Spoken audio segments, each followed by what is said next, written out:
That's not even a question, brother. Yeah.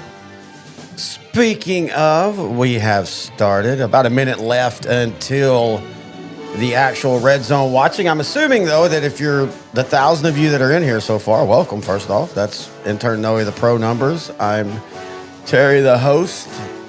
This is Outdrank the Coverage's first ever Red Zone watch party. We guarantee we'll make the noon games. The 3 p.m. games, we might. It just depends. I will say, though, the first week or first couple weeks, they usually have a lot more of the 3 p.m. games. I usually start checking out of the 3 p.m. ones if Dallas isn't at 3 when it gets to 3 games only, because there's really no point of having a Red Zone at that point. You can just kind of watch one and follow the other two. How you doing, buddy? I'm doing well, man. How are you? Oh, doing well, doing well. What are you drinking today? I am drinking... The show is Outdrank the Coverage. The show is Outdrank the Coverage right here on L4 Media. Brought to you by Kroger's. We'll be talking about that here in a little bit. I'm drinking TLC today. They don't sell them in Kroger's here in Texas at least. What are you drinking? You went highfalutin on us. Yeah, I decided to do scotch, so I'm a big whiskey person. So I tried scotch. Highland Park Single Malt, 12 years. It's not bad. I've never had it before. I've had Highland Park, but different versions. Yeah. Yeah, it's pretty good. Pretty smooth. And like typical, I'll have some here during the show, and then I'll leave it for you to try because I'm trying to get you into whiskey. Which means what happens on those is when studio wife and I we're not drinking on this Wednesday. We don't go to the liquor store. Yeah. Oh, look, no, we left some alcohol. Well, we don't want it to go to waste. So what we're going to be doing today, if you've never joined one of our live streams where we're watching right now, we're up to 2,200 people. Wow, folks. Please leave a comment, thoughts, wherever you're listening or watching this, leave your comments, and we can see the comments. We have a little master thing where we record under. But anyway, we're just going to watch the Red Zone and talk about what we're seeing. We're assuming that if you're joining us, you're also watching the Red Zone. But if you're not, we'll try to keep you up to date on some of the scores. But I will tell you, it will get pretty bad. Let me take off. So, Terry, tell me, you and I both love Red Zone. I love it for reasons. Why do you love the Red Zone? Just because now I'm more to where I just enjoy having, 6 to 7, sometimes 8 games on at once, and you're just getting all the action. And I will admit, and we've talked about this before on our weekly show, you can sometimes lose some of the minutia of a game because we're only seeing like a lot of the big parts. But I prefer that. What about you? For me, for those that don't know what the NFL Red Zone is, it's an option to watch. Well, if you're watching this show, you better know what it is. Yes, if you're watching this show, you better know what it is. But for those that don't know, it's basically where the red zone is 20 yards into the end zone. So that's scoring position. So, okay, red, hot, fire, a high opportunity for a team to score a touchdown or a field goal. So this channel will go directly to a game that has an offense inside the 20-yard line, scoring position. So for us as football fans, it's kind of nice to just be able to consistently watch for over 6 hours teams that are about to score, and you kind of get to watch all the games in this sense. So I love it for that. Now, being a big Cowboy fan, it's kind of hard to rationalize, well, the Cowboys are also playing at noon. A lot of the games are at noon. I can't really go back and forth because the Red Zone doesn't really have commercials until this year. What are your thoughts on that? I don't have look, I get it. We all love the Scott saying 7 hours of commercial-free football. But as long as they're doing it the way they did last year when they started testing it, where you get the site, you just throw an ad and you still get, I'm fine with it. I don't like it, but look, folks, we work in this field. Advertising is where you make your money. And I know the NFL has plenty of money, but they're gonna find every avenue stream as they can. Hey, before we kick off, cheers, buddy. It's another season. Another sad season for the Cowboys, but at least we'll have some fun. What do you think about the Cowboy game? Oh, yeah, kickoff. So right now we're watching the Patriots and Raiders in New England. Kick back. Oh, nice return to the 33, 34-yard line for the Raiders.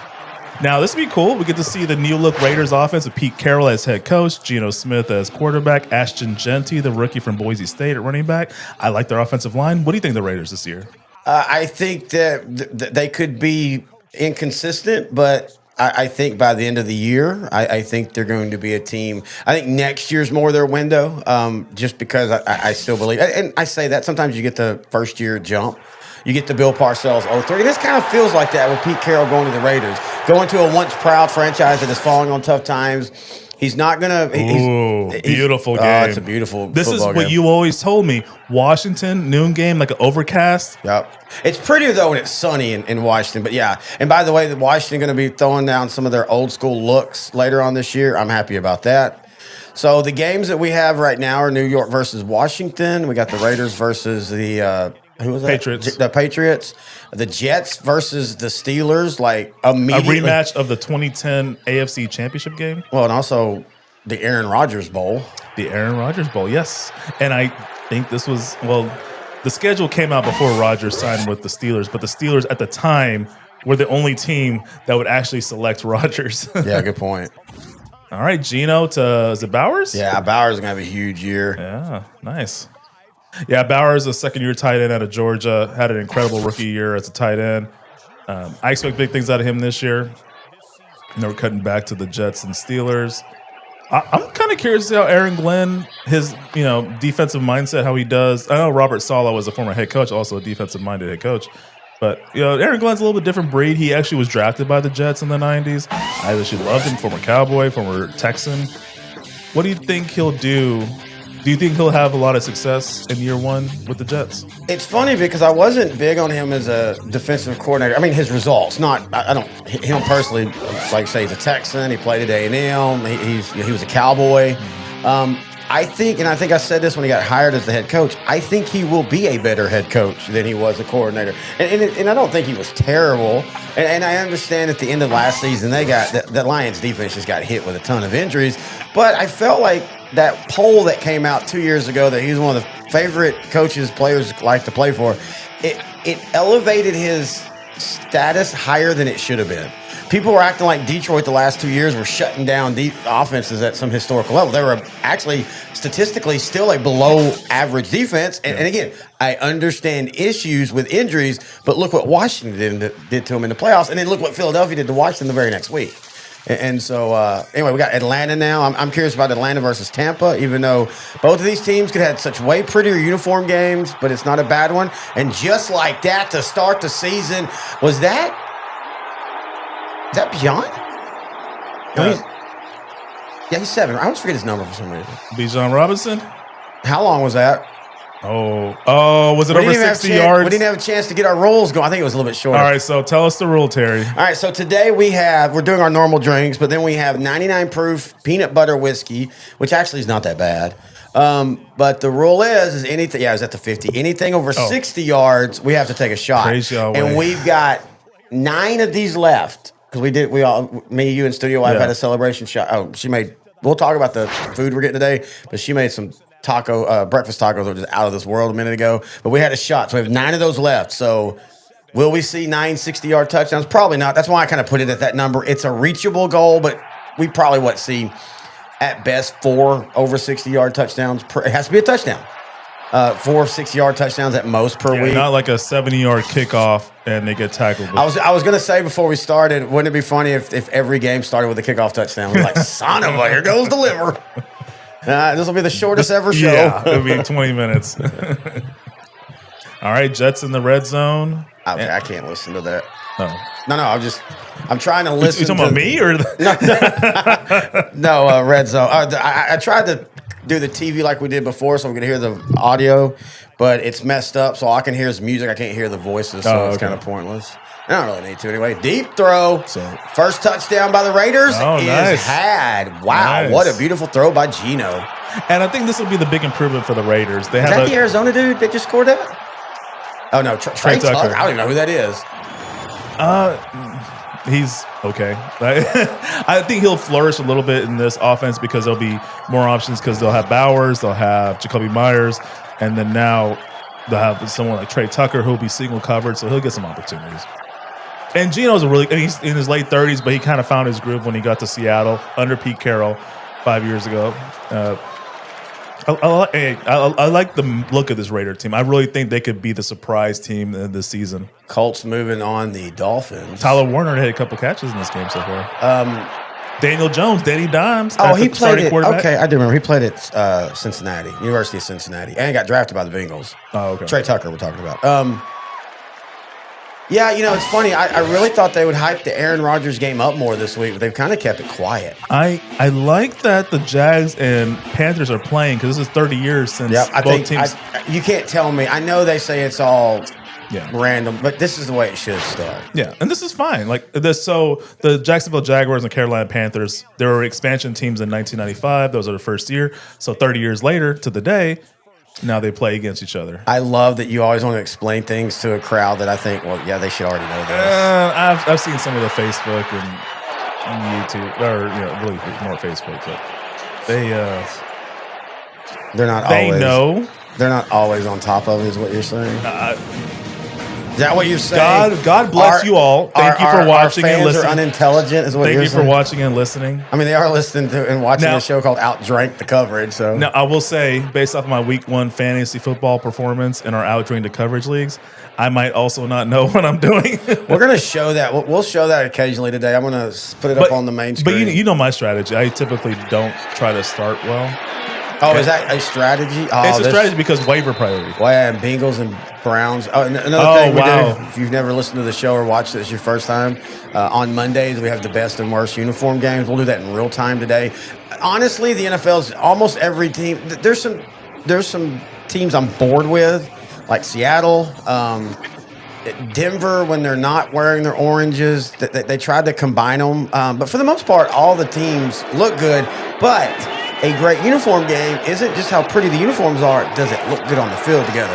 Bengals and Browns, that's perfect. They're the same colors, basically. And Browns have gotten smart and went back to just with their classic look. And they run through different looks, too. Who would have ever thought a team with no logo could have as many looks as they do? Yeah, and the whole story is, Paul Brown, the original owner and coach of the Browns, the Cleveland Browns, named after him. He left Cleveland, not in the best of ways, and then went to Cincinnati to build up that team. And he for hateful reasons, For hateful reasons, yeah. So he kind of had the look that's kind of similar to the Cleveland Browns. They're in the same state, so there's the big rivalry. But yeah, I love both of the uniforms. I love that the Bengals went to the stripe look in 1981, same year they made their first Super Bowl. I still like that look. I love just the simple Bengals look. I still think that's a wonderful look. I mean, I like the stripes, so don't get me wrong. Yeah. So we've had, a couple touchdowns. The Raiders scored. Someone else scored too. Falcons. Yeah, Falcons scored Bijan, who I have in a couple leagues. Is it Bijan or Bijan? I think I remember. He has always been like whatever. Okay. I think he or someone clarified the pronunciation of his first name. I think it's Bijan. I think it is too, but he said it's never it's one of those things that's never really bothered him. Kind of like with Tyrod Taylor. Everybody called him Tyrod Taylor, but during I think Hard Knocks, he backup quarterback in the NFL. I just couldn't clarify. All right, back to the Falcon game here. Falcon. I feel like, look at that. The crowd is into it. Well, we said this, I feel like 3 years in a row, but the Falcons feel like they're about to break back through. I mean, they were my pick to win the NFC South this season. Mine too. Yeah. We had a bunch of good shows. You had to let it go, brother. The YouTube censors were not nice to our shows for what reason we do not know. Touchdown, Chase Brown. Chase Brown? I was going to call him Chad Brown from a Pittsburgh student. Linebacker, really good player, and former Seattle Seahawks. Oh, that's right. So the Bengals offense comes out scoring. No shock of that. Let's just see what their defense. I actually played Joe Flacco in a single entry FanDuel because I'm assuming that, it's Joe Flacco, but I'm also assuming that the Cincinnati Bengals defense is still going to be shitty this year. It really didn't. I mean, look, we can talk about what's his name? Was he going to sign with him and not the A&M end? But even if he starts, Shamar Stewart, even if he starts and plays every game, he's a project in of itself. Yeah, like that was not a head scratching pick for a team that's already got like a couple pass rushers, and they're aging, and they're gonna need some new blood in the next couple years. But for a Cincinnati team that kind of needs him to start right away, I just didn't understand that pick. Yeah, I don't understand that pick either. They should have got someone that's more established, like what the Cowboys got, Donovan Ezaraku. I know it might have been sort of a reach to get him in the first round, but he was still graded as a first-round talent. Oh, yeah. I was thinking of been a pick. But I do like the fact that Cincinnati has a new defensive coordinator, Al Golden. I like what he did with Notre Dame last season when they went to the national championship. I think he could probably work wonders with Shamar Stewart if he's willing to learn and grow. And Trevor Lawrence gets sacked. Not a shocker there. Are they going to give him the sack, or are they going to say through it?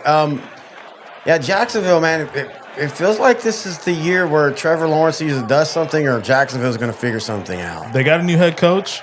I have faith in Liam Cohen, despite his introductory news conference. Yeah. We'll see. If Lawrence responds this season, I think he's a franchise quarterback. You look at him, he looks like a franchise quarterback, but in his 4 seasons, we've only seen one half of a season of that potential. All right. And, Dolphins, Colts. Dolphins return it. Good return. Dolphins, pretty look today when they're wearing the all whites. Yeah. They have a great look in the all whites. I just don't like that Houston blue they wear now. And it's weird because they're like Denver. Every one of their fan bases has been very adamant about, let's just go back to the old look, and they won't do it. This is what we're coming back to the Steeler game. Aaron Rodgers will provide that for that team. An accurate throw. Yep. Again, we're all assuming you are watching these games with us. Oh, shit.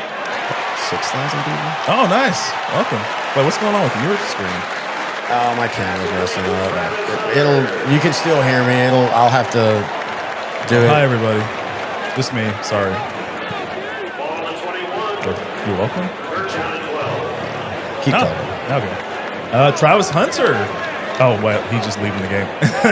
He's expected to play every down, or almost every down today. So I'm curious to see if he has the stamina to do that. We haven't seen someone like him play both positions really ever. I mean, like, not since, before the Super Bowl era. Now, you had Deion Sanders, but he was primarily a defender. He would get spot plays on the offense. It just doesn't really happen that often. Right now we're watching the Jaguars and Panthers. Sunny day. Cutting back to the Panthers and Jets.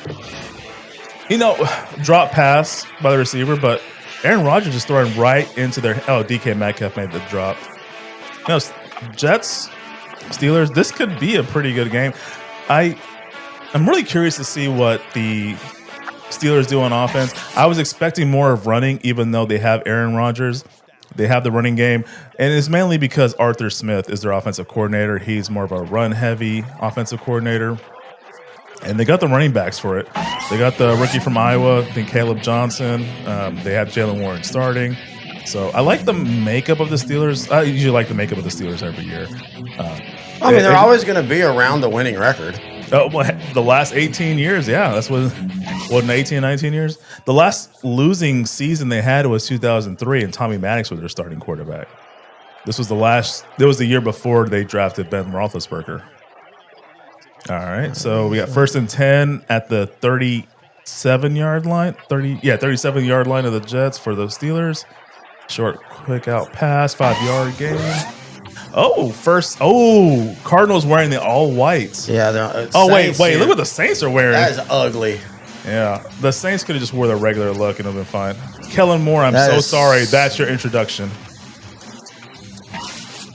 That kind of looks like Vanderbilt in a way. Vanderbilt University, the Commodores. Man, those are ugly. Yeah, so our vote for ugliest uniforms of this week. Yeah, I do not. I don't mind the black helmet. I don't even mind the gold pants. But the black helmet, black pants, but the black helmet with those gold jerseys, it looks like an XFL team from the 90s. Oh, wow. That's an ugly look. You are I don't know why this being very blunt, sir. We're having technical issues on my camera. All right, 1st and 10, ball at the 25 for the Steelers. Aaron Rodgers leading a pretty good first drive. It looks very comfortable. The offensive line is actually not bad for the Steelers, so I could see this being a pretty good season for the Steelers.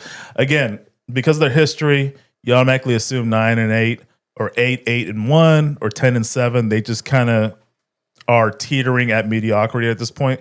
But I like what they did in the offseason. They got It's a good way to put it. Yeah, they got young on the defensive side because they have a lot of studs on the defensive side that are probably going to retire in the next 3 to 5 years. So they kind of drafted their replacements. Turning back to the Cleveland-Cincinnati game. Oh, Harold Fannin, one of my favorite tight ends coming out of college. Yeah, you were big on him. Yeah, just got him a catch. Tua throws it, intercepted by the Colts. Okay, Danny Dimes gets some protection on the defensive side. Good for him.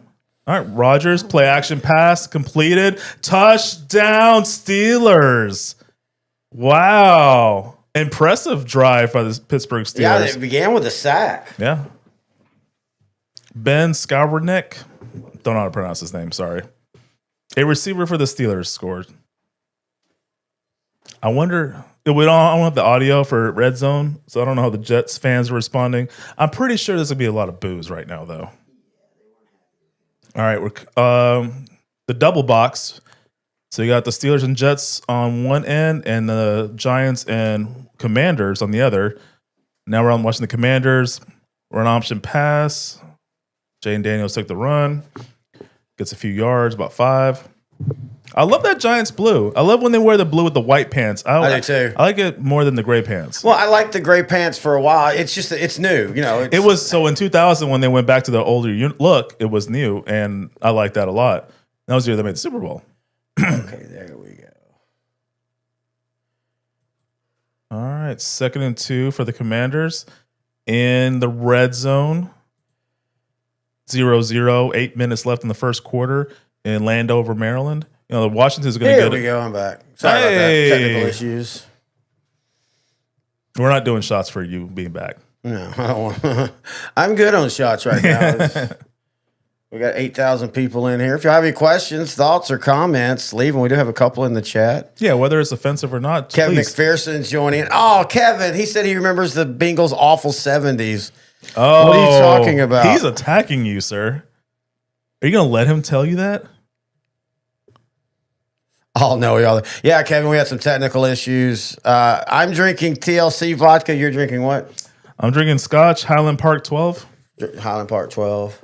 I got to disagree with you, Kevin, on the helmets. The Bengal helmet, the 70s, that's right above Noe, that's the best look. People think that this is fake. Like, we don't touch it because these are on nails and stuff and they'll fall. But this isn't. I've had people ask if this is a background.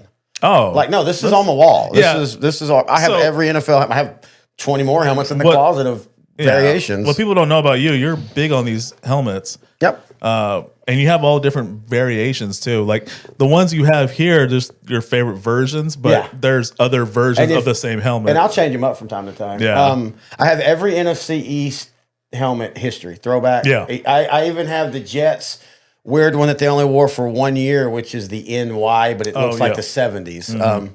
But yeah, anyway. Oh, Union Bear Blonde. Is that a good one? Yeah, Union Bear has some really good distinct to them beers. Mm-hmm. Anytime I go there, it's kind of like with the BJ's. yeah, BJ's. They have their they craft their own. They make their own beer. Union Bear, because it's right by where I work, they have a really good IPA. They have a really good blonde. Good appetizers too. They have good cheese fries too as well. Just FYI. Cheese fries. 7-0 Falcons on the screen right now as they're moving again. Michael Penix looks good so far. Penix Jr., excuse me. Looks good so far as I say that. Screen past the Drake London. Dude, how underrated? I say underrated. It seems like every team has a great wide receiver now. It's just that era. Boy, these Saints it's just the era. Everybody should have at least a wide receiver one. I'm calling it now. This is one of the worst looks I have ever seen on the NFL football field. And it's not because of the Cardinals, because the Cardinals the all Cardinals white is look clean and beautiful. Yeah. Okay, so I don't know how it looks to everybody else, but they look yellow. Yeah, they look like pea yellow, and this is an HD good TV. It's not like it's the backup TV. I just watch the studio TV, but I mean it's a 55-inch good HD TV. You see all the other games, the colors are great. So I know it's not the screen. They are putrid. Like, never wear that top again. I don't mind the black helmet, actually. I think they should wear the black helmet and then the all whites. I'm a big, as much as I love Texas and they're all whites, and Arizona and they're all whites, I absolutely love a team when they have a dark helmet with all white. That's robes. the only version of the Texans, the Houston Texans That looks uniforms out. Yeah. Oh, I like the end zone of the Saints though. The end zone gold is what the jersey gold should be. Yeah. That is pea yellow, folks. Yeah. It's the New Orleans. Well, it does fit. If you've ever been in New Orleans and you go down, Especially during Mardi Gras. go down Bourbon, Street. and it's weird because at night you think it's. Go down there in the day. Yeah. Go down Bourbon Street at 2 in the afternoon like we did last year. Oh, interception by the Patriots. I told you Geno Smith would fail and Pete Carroll's a terrible Off a tip coach. pass, yes. Yeah, you know, the thing is the government, they pay for like 8 o'clock in the morning. If you go out into Bourbon Street, you'll see them already cleaning up the area just because it's just trashed the night before. Now, field goal's good for the Cards. They're up on the board, 3-0, Arizona. This show will be in New Orleans the next time the Cowboys finally play in New Orleans. Yeah? Yeah, we already said Are they? that. They're not playing We're this gonna- shirt. No. Okay, I'll be down for that. I know You you and I would. both. I like the char grilled oysters. I like everything. Alligator, all that stuff's good. New Orleans and Corpus, my 2 homes away from home. Well, I guess East Texas too. Yeah, every year you at least do those 2 trips. We tried to. We pushed the New Orleans because last year we went on my birthday and it was I'm June. In New Orleans, just go on your wife's birthday. Well, we're gonna go after Christmas this year. We're gonna be there for New Year's. Is the weather good during that time? Oh yeah, it's like I've 65. I've been in February and it was perfect. Oh yeah, when we went, well, we the first time we went was 3 years ago. We actually went in March and it was absolutely perfect. Okay. Jacket weather at night, regular shirt during the day. You know, you wasn't too hot, wasn't too cold. Nice. Mario says the French Quarter during the day is sad. Yeah, it is. We actually like going over to what's that other side called? Oh, I can't think of it now. We actually going. In fact, we even said that side's more like for the older people, and then Bourbon Street is for the young people. Yeah. But either way, I mean, the best part of New Orleans is going outside the French Quarter. See Zach Ertz score a touchdown. Dadgummit, I almost picked him today on a FanDuel. He's not really that old, but he's such a. I like that the Washington had. I always want to say Redskins. I always like that Washington has a good mix of youth and veterans right now. I know a lot of them are on 1-year deals, but it's a good mix.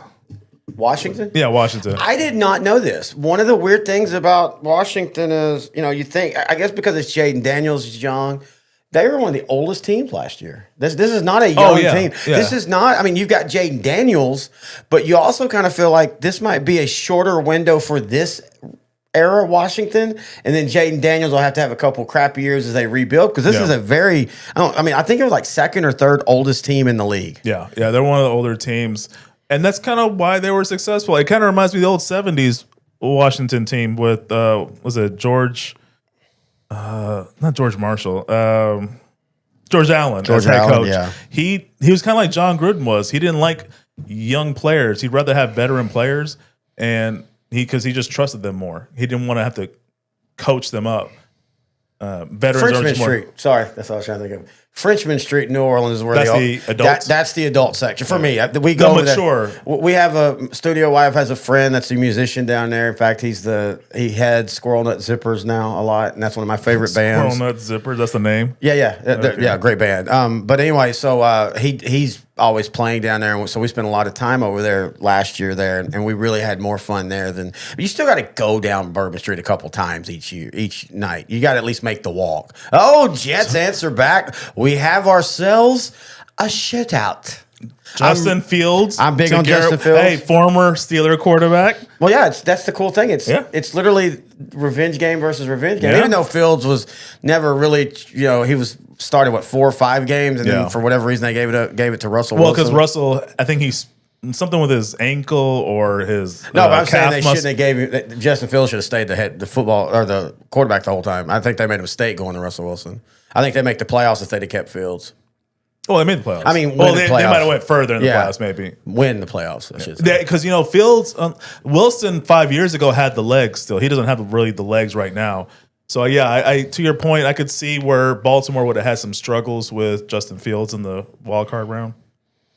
Man, I have not started good in our fantasy, but I never win the first week. I don't try to lose. I just never win the first week for some reason. It's just how it always is. And never go with the draft grade because they're Oh going. God, no. Yeah, If I ever get because I think I got good grades in our leagues, and I'm like, oh, I'm not gonna have a good season. Well, the thing we're talking about Yahoo. I don't know if we only play on Yahoo, or I only play on Yahoo. I don't have anything against ESPN or CBS or NFL. I want to do it on one thing, just look at everything at once. Yeah. The problem with their grades is it's a slave to the rankings, as a TV show once, a great wise TV show once said. The league. And so if you're drafting, like, you're going to tell me that drafting Joe Burrows in the 4th round is a bad pick? I mean, big play. Oh, great defensive play. Was that Hunter? No, I think he's 14, isn't he? Or is he 2? Let's see, who is 2? That's the fun thing about the New Year's. It takes a while to adjust to the new numbers. This is a gorgeous uniform game, by the way. Both teams. It's day game. Carolina's in all white. Jacksonville is in a traditional teal with a black helmet. Beautiful. It would have been beautiful at nighttime as well. Oh, I wonder if the Carolina receiver was Hunter Renfrow, because I think he wore number 13 for the Raiders. That's right. Good call, Michael. The Saints did wear the golds back in 2002, but I think it was different. Yeah, that looks like a different. Well, 2002 was standard definition. This is before HD, so maybe it looked different. Nah, they looked better back then. Oh, that's what I'm saying. It looks different now. It's because of HD. No, I'm saying even a picture like that's a gold. The shade is. Let me put my second pair of glasses on. Let me look at this real quick. Field goal attempt by the Panthers. I can't hit it. Okay, it does kind of look different. It's gold. But the thing is, you and I both hate the helmet color. Does not match the jersey. Yeah, I hate that too. I hate that. That's the only thing about the old Giants that annoyed me is they got into the 90s, the blue on the jersey became bluer, and then the Giant helmet stayed not quite cowboy dark blue, but almost cowboy dark blue. Got a hold and a sack. Man, I legitimately didn't think this would be a defensive matchup as the Colts are up 3-0 as the first quarter's nearing the end. I keep forgetting Bradley Chubb's still on the Dolphins. I thought he would have been on the mass exodus just like everybody else. 3-0 Colts, almost at the end of the first quarter. I didn't know we could show that's pretty cool. I never knew we could do that. Show what? I can show what people say on the thing to the people. Oh, nice. All right, so 3rd and 4 for the Giants. Russell Wilson throws, completed, first down to Wan'Dale Robinson, I think. What are your thoughts on Russell Wilson? I was one of the sports pages. Not sports rehab, but one of the NFL only ones, and there was a good argument about Hall of Fame or not. I don't think he's Hall of Famer at all. I don't think he's close. Yeah, I think with Russell, he just kind of fell off as far as his game was predicated on his ability to get out of the pocket and be creative, and now he kind of lost it. He kind of lost a step. And I don't know if it's because he left Seattle to go to Denver and then go to Pittsburgh, so maybe he doesn't have a time for stability. But to me, he just kind of lost a step. He can only either throw a good 5-yard pass or a good 50-yard bomb. He really can't do what you really need in the NFL, mid-range, 10 to 20-yard throw. He's not really good at that anymore. Jets going for 2. I never understand. You're seeing that more and more. There's something about the 11-7. More teams are going for 2, or unless something happened. Again, we can't hear the sound, so maybe the kicker farted and fell down or something. I don't know. Which has happened before. Yes. Oh, come on. Don't fact check me though. I need Joe Flacco. Wacko? Are you wacko for Flacco? I'm wacko for Flacco. I love the running game, even though Nick Chubb's not on the team anymore. Fan favorite of the show. But yeah, Jerome Ford, Kinshawn Judkins, and then Dylan Sampson out of Tennessee. I like that 3-man running back core. I'm getting physically sick looking at those Saints. Yeah, I can't. The Saints have one of the best looks, and they have ruined it by doing that jersey. They've ruined it by wearing the all blacks, and I'm fine with that, except for since there's no piping on the pants, it looks like pajamas. And also, and this is a weird one, the it's shrunk. It's smaller now. Oh, the than logo? Yeah, The Florida leaf is smaller now. Sorry, I'm always hoarse first couple weeks of the season because we do so many shows in like a short span. But I don't know why, but they've shrank that more and more, and man, they've ruined a good look. Yeah, just keep it. Like, there's no reason to make any changes. All right, we have the double box here: Raiders and Patriots, and then Bengals Browns. Browns are trying to score. They are just bound and determined to run it in. And this terrible Cincinnati defense is showing up. Al Golden's new defense, the new defensive coordinator for the Bengals. So far, a good stand. This is in Cleveland, so Bengals are on the road. Yeah, good stop right there. Play action pass, Drake May for the Patriots, completed. First down to Austin Hooper. Solid tight end. I thought he'd have a bigger year last year. 4th and goal. Browns going for it. Touchdown, Cleveland Browns. I mean, you could have thrown it at any point, you assholes. They were Dylan Sampson, rookie out of tennis. Oh, what? Flag. Kevin Stefanski on the field, rubbing his chest. I don't know why. He's saying it's illegal. They're saying there's a guy didn't report in. That's what an offensive lineman does when he reports. He rubs his chest. Yeah. Seems intimate. I mean, I would report all day. You get flagged for obscene gestures. All right, Patriots driving as well on the Raiders. Raiders up 7-0 right now. Does it feel like Cleveland's going to make Kevin Stefanski be like Marvin Lewis with the Bengals? They're going to screw him so bad with roster that when he wins but not quite wins enough, they won't be able to fire him because he keeps winning even with a crappy roster. Because everybody wants to talk about Marvin Lewis didn't get past the first round. Now, it wasn't like Marvin Lewis was given a great roster outside of the Carson Palmers, the top tier, and it like with the Browns like. Raheem Sanders with a touchdown. Sorry, it wasn't Dylan Sampson. Yeah, so he's. Oh, okay, he did. Number 79 for the Browns made the. Okay, so touchdown Browns. Raheem Sanders, 4th and goal. Why would that matter on a run play? Maybe you can have a tackle. Is that Michael Pittman? Yes, it is. Maybe because he was the last person on the line of scrimmage. That must be what it was. Because you can be ineligible in a eligible position. I didn't look at the line. I didn't either. Yeah. You can be ineligible in an eligible position as long as you're not running a route. That's a big thing that this Arkansas. DK? I thought for a minute he was holding that, going for that hamstring. Yeah. That Arkansas A1 offense in high school, that's what their big thing is. They split the tackles out in the wide receiver and then throw screen passes behind them, and they score 70 points a game. Yeah. We tried that. We tried that at the school I coached. Division rivalry. We tried that A1 at I think it's called A11, or I can't remember what it's called. But we tried that at the school I coached at. God love these kids. The tackle would be like a T-baller out there just like looking at the flowers as like people are running. I mean, he had no idea. You put him in a box, he knew what to do. You put him in space, all of a sudden he didn't know who to block. It just blew my mind. But hell, we see that in the NFL all the time. Thank you, Mario. The fact that Marvin Lewis made the playoffs with those teams is a miracle. Exactly right. A lot of people, it is actually a good point because if you look at the makeup, it's just a few stars on the team. Yep. It wasn't really, it was the Bengals. It's just they had a couple extra stars.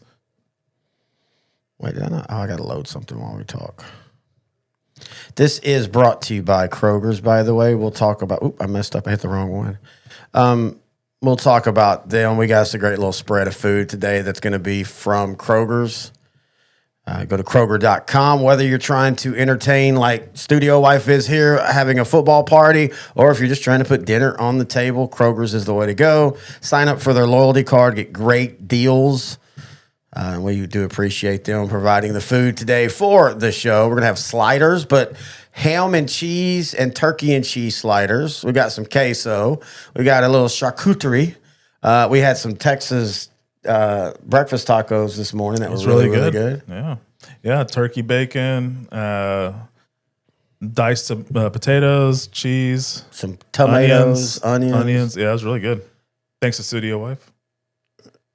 7-0 Raiders on the screen right now, but the Patriots are knocking. May back to pass. He's looked pretty good so far in this game. Yeah, I agree. They had one drive ended because of a drop. And, Patriots, it's a whole new Patriots. New coach, Mike Vrabel. They had a huge salary cap, and they signed everybody. They signed Milton Williams. They signed Harold Landry. What happened? Is Stephon Diggs still on the IR? I'm not sure. Oh, there he is right there. Yeah. So I guess he's fine. There he is right there. Yeah, so the Patriots improved offensive, defensive. They're going to have a quick turnaround. Yeah. So in our initial preview ranking, I have them finishing second in the AFC East.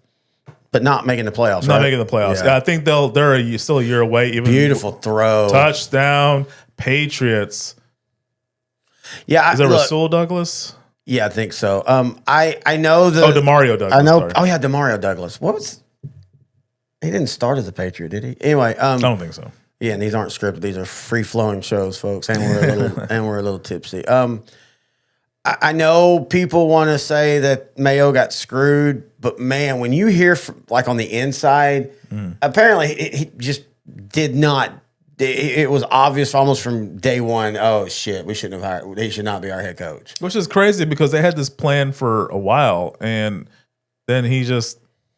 I still want to give him the benefit of the doubt that.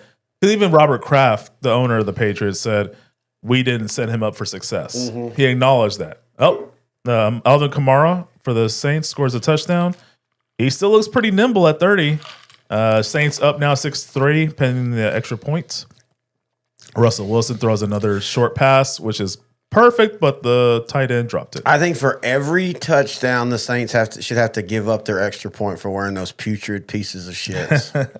And they changed the color of the logo too, the Florida Lee. Well, on this helmet, because they're wearing the black helmet, yeah. And again, the black helmet in of itself is not terrible. I kind of hope they keep that end zone look, though. That looks nice. Well, they've had that look before. That's their old look. It used to be Russell's going to try to run it in. Russell tried to cook, and he almost spilled the beans. Fumble, but I think he recovered it. First and goal for the Giants inside the 5 against Washington. A good divisional matchup. And they had a little scuffle earlier, a couple plays ago. Kind of reminds me of the Thursday night game between Philly and Dallas, where they had a scuffle early in the game too. I kind of love that the division rivalry still exists, even though players change, especially with free agency. They change yearly. Yep. I still like that there's that hatred.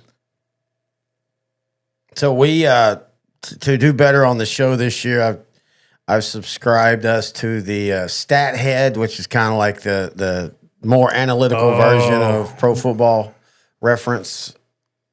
The running back for the Dolphins missed an assignment, a blocking assignment, and caused a fumble. So the Colts have already turned the Dolphins over twice via the INT and the fumble. And as I told you, we've seen almost two different games, wide receiver screens get intercepted if the defender just looks up. Sorry, I didn't mean to cut you off, but man. What would be the injury of the year this year? We always have one thing that happens. A couple years ago, it was the high ankle sprain. Then it was, it's always something weird. What do you think it'll be this year? I'm thinking it might be, the speed of the NFL. Bucks going for it on 4th and 1, deep in their own territory, and they get it. Mike Evans, Mr. Consistent. Oh, man, that's a good question. I almost want to say like ACL. It doesn't ever feel like they're season-ending ones, though. It's always weird things that just keep people out for 4 or 5 games. But it's enough to where concussions. I'll do concussions. Yeah, we hadn't had concussions. We hadn't had concussions be a thing for a while. Not that we want it to happen. We're picking off a random every year there seems to be a themed injury. To your point, there's a theme to it, there's an injury theme. Oh, we don't know why, but it just happens. All right. So Colts are driving. They're in the Mo Alley Cox. Mo Alley. They're in the 2. I mean, there's a difference between Mo Alley Cox and Tyler Warren. Mo Alley Cox looks a certain way. Warren's a rookie. Yeah, that's the difference between Mo Alley Cox and Tyler Warren. Mo Alley's one of those that's been in the league for a while. Tight ends, secret tight ends. Ben Watson was one of them that played for 75 years. Vernon Davis played for so long. He was a draft. Oh, we got an INT. Beautiful tip drill. The Jaguars get it. Vernon Davis was in the league so long, he went from being a draft bust to a borderline Hall of Fame tight end. Yeah. Like, you could make the case. Tight ends is a weird. If you don't know, we do these shorts and we do a Hall of Famer, Hall of Very Good. Have we done the Jay Novacek one yet? I don't think we have. I can't remember. Jay Novacek's one that I feel should be in the Hall of Fame. I'm going to say on the spot. What do you say? I think he should be in the Hall of Fame. He doesn't have the stats. People say he doesn't have the longevity. I mean, he did play 7 years. The thing is, he had those early years with the Cardinals. He didn't really do much. It was when he went to the Cowboys when he actually did something. I'm going to say Hall of Very Good, although I'd be very happy if he made the Hall of Fame. I just don't think it's going to happen.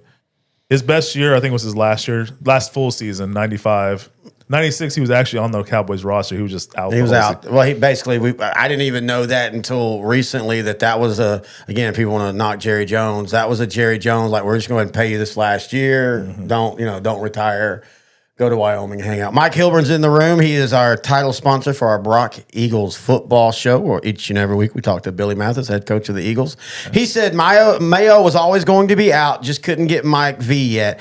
Mayo was a stopgap. I used to think that too, but apparently, like intern Noe the Pro said, Robert Kraft came out and said, no, this was all we had decided 3 years before that Mayo was going to be to his point, I could see where that would be the case, where I think there was like a time period where Vrabel couldn't become a head coach. Like, he just had to take 2024 off.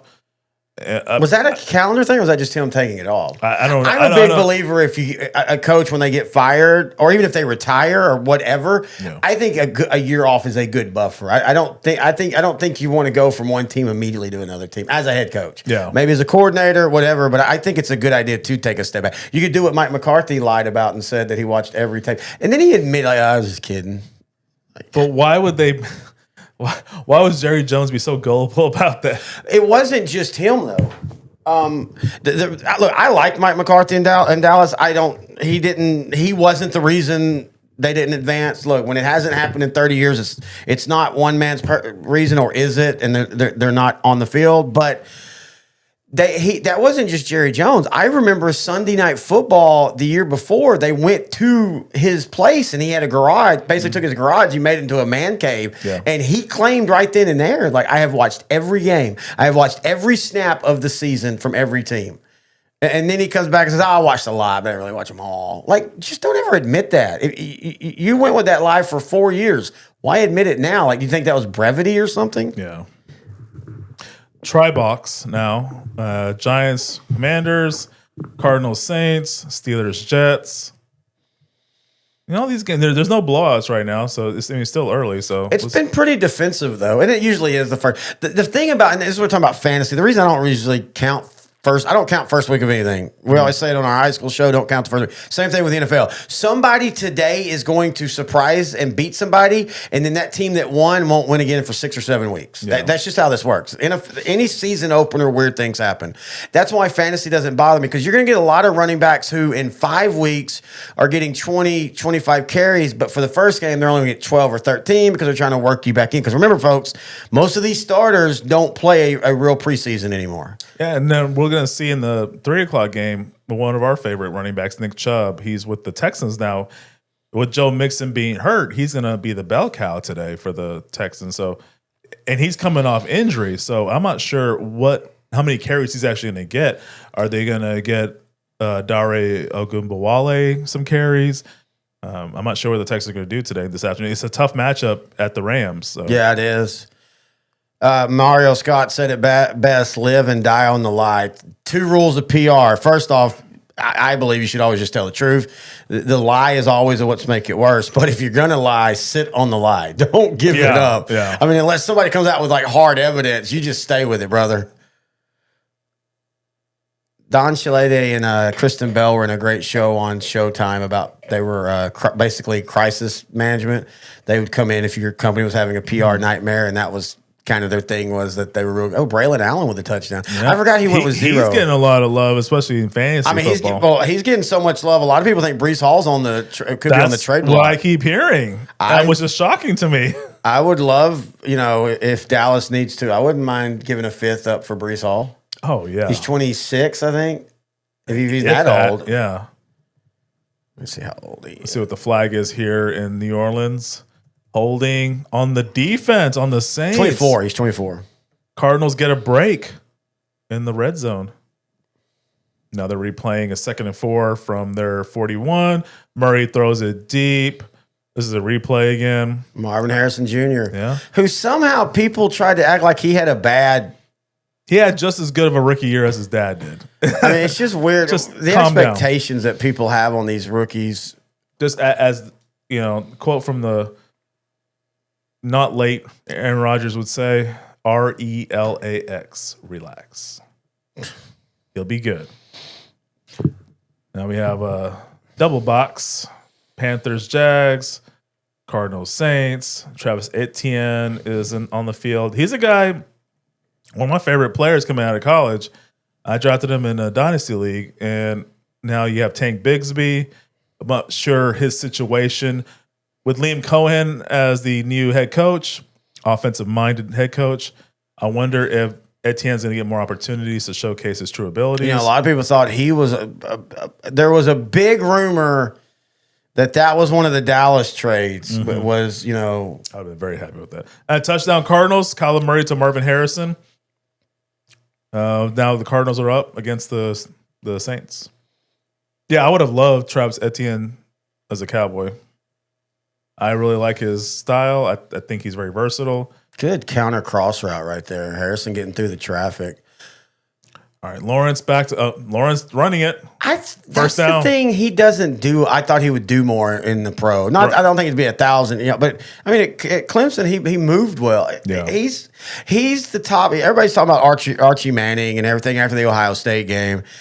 To me, it's with Hunter Lawrence is where we started, where every quarterback has to be a generational talent. Now, I am so tired of that word. You know, it was going to be Lawrence, and then it was Caleb Williams, and now it's Archie. Why can't we just have a rookie guy who could be really good? Well, okay. To back up a little bit, because as DFW fans, we're used to, Luka and Micah Parsons, mid-20s stars. They are generational talents. I know you might not like the term, but No, I'm talking about every year having to name. I'm talking about. I know. I'm tired of it in the context of every year now a quarterback has to be labeled a generational. Well, because talent. you're dedicating so much money to that position, because that should be the position where you're paying someone the most money. But no, I mean, I agree with you. But if you have a generational talent quarterback, it really changes the dynamic of the team. I know. I think we're throwing that word around too much. And I will say this. That I agree with. I don't think you can know a generational talent till they're a few years. I think Luka, nice play by Lawrence. But he threw that 2 seconds too late. Lucky for him, it's still a touchdown. Yeah.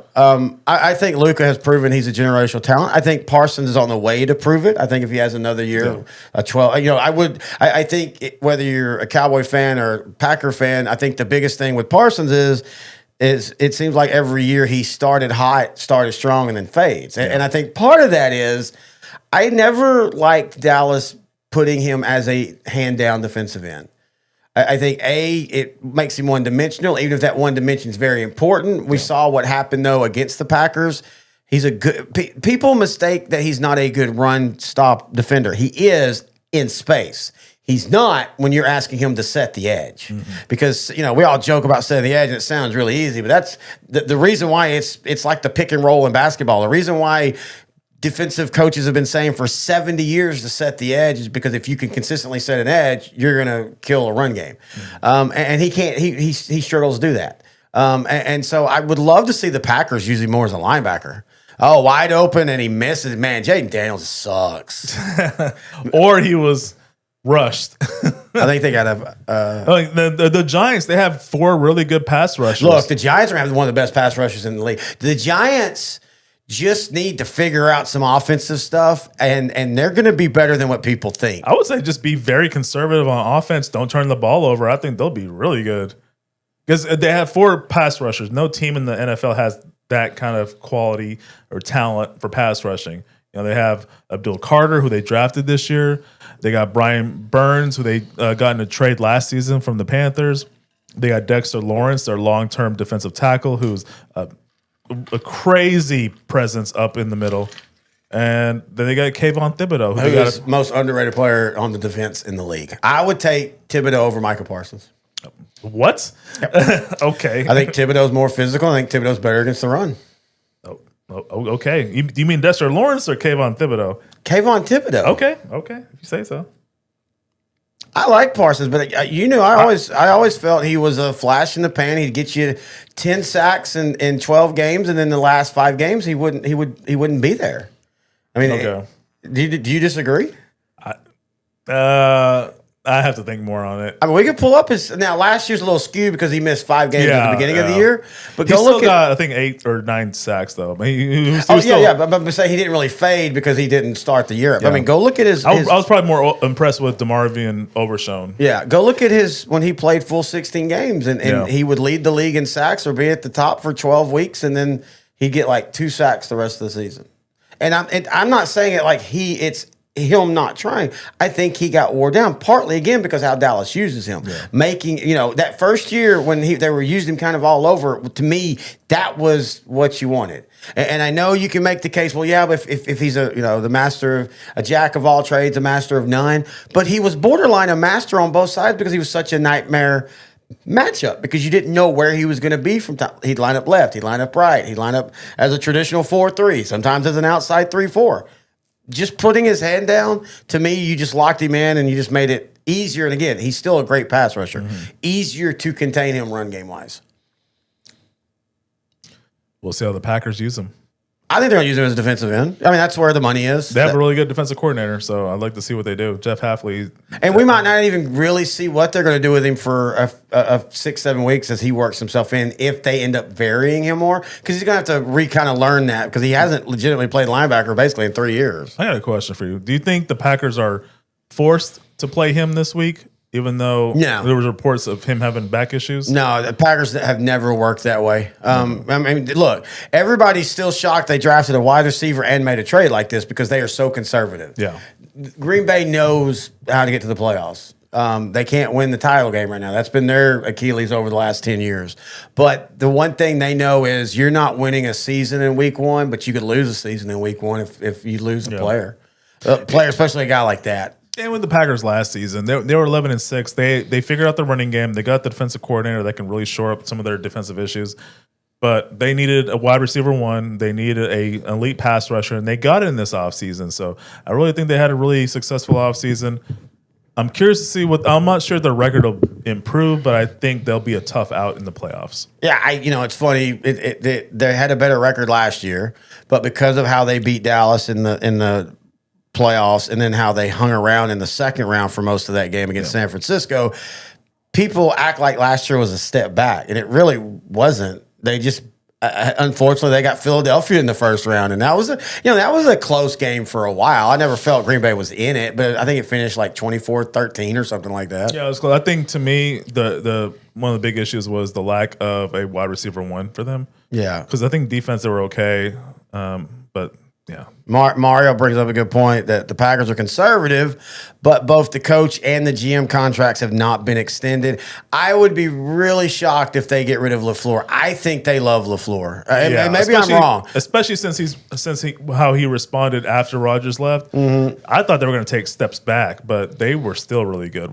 Now the GM one, I don't know. I don't know if that's a norm with Green Bay.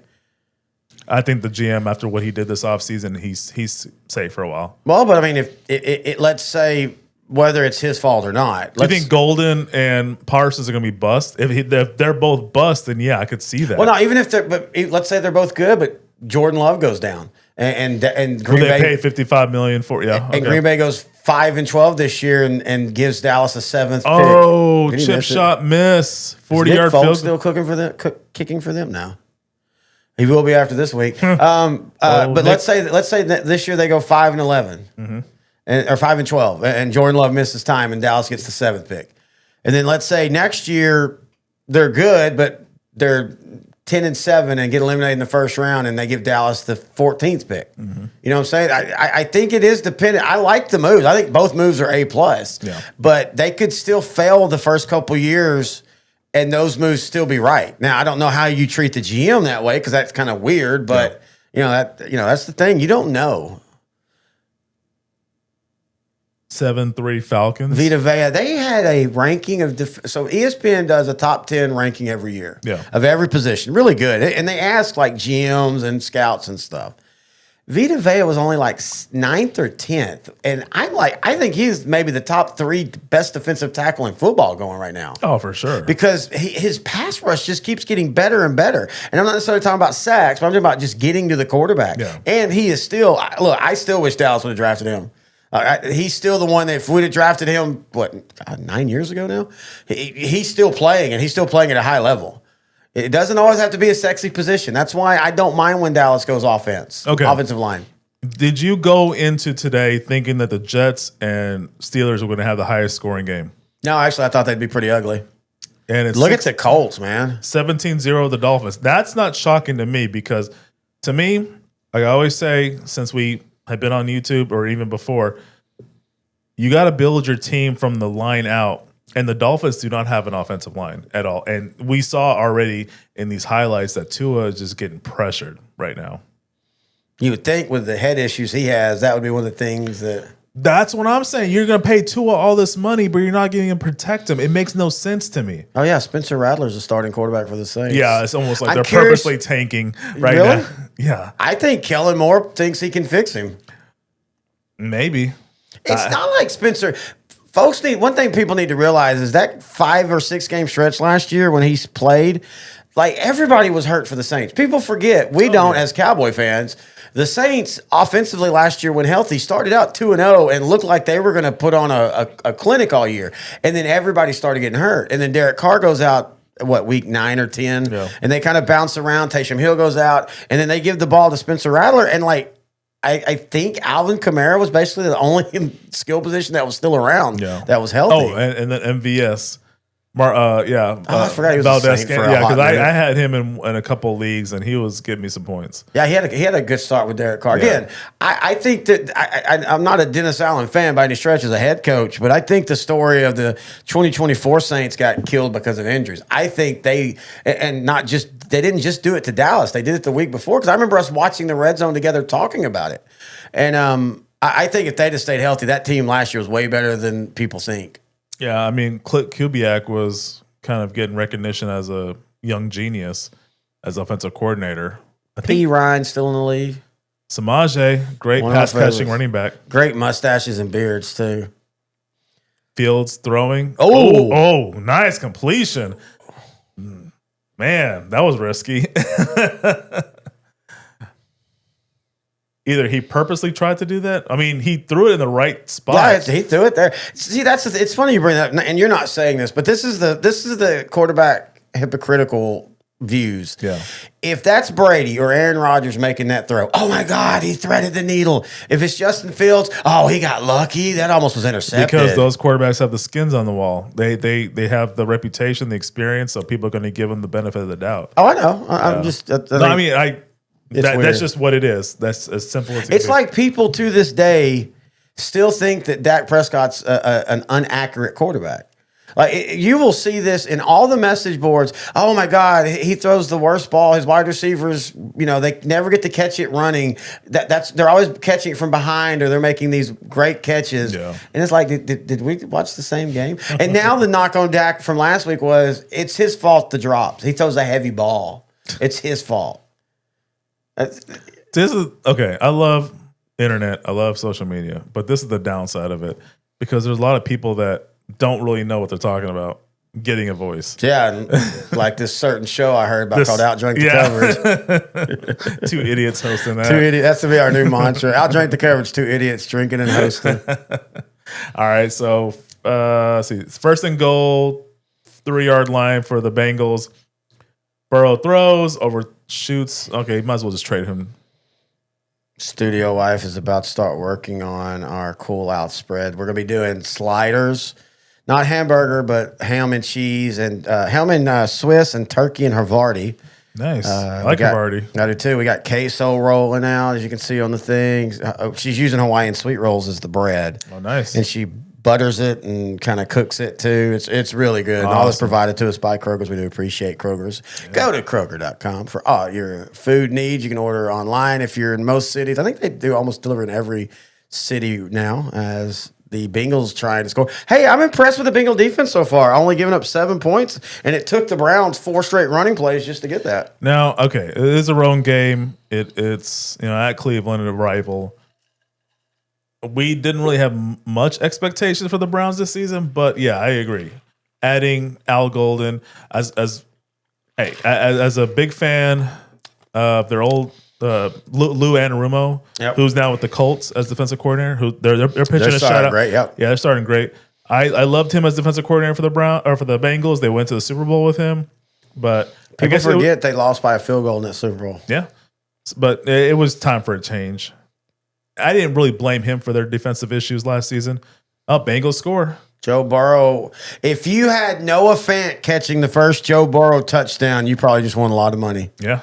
Because of all the receivers. And that's why Noah Fant's going to be secretly sneaky good. Look, if this defense isn't improved, the Browns are still going to be in playoff contention because they're going to win and lose games 45-40. Mm-hmm.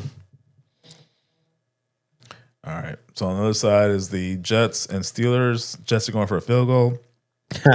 Michael Watts says he was surprised by the score. So he said, Mike McDaniel better get that resume in order. Yeah, the Dolphins are weird, man. It felt like they had a window, and it just, partly because of, I think, like you said, personnel decisions, partly because of locker room culture, but I think 90% of it was 2 years ago, Tua getting hurt. That team, oh, beautiful throw by Baker Mayfield. Wow. I'm a Texas fan and all, but I think it's time for everybody to realize that Baker Mayfield is a legit top 10 quarterback. Yeah, he's been great. And at times top 5. Now, he will have games where he's bottom 15, but you know what? Every quarterback does. I mean, that's the thing. Oh, I got a Goopa in one of my fantasies. Mecca Egbuka, he's a rookie receiver from Ohio State who won the national championship last season. Great wide receiver. I think he's going to do well. I think he's in a great position to succeed. Great, like we were talking about Noah Fant. He's in a great wide receiver room, so he doesn't have to be a rookie that has to make 90 catches. He can make 70 and be just as impactful. Even though Chris Godwin and McLaughlin are hurt, you still have Mike Evans.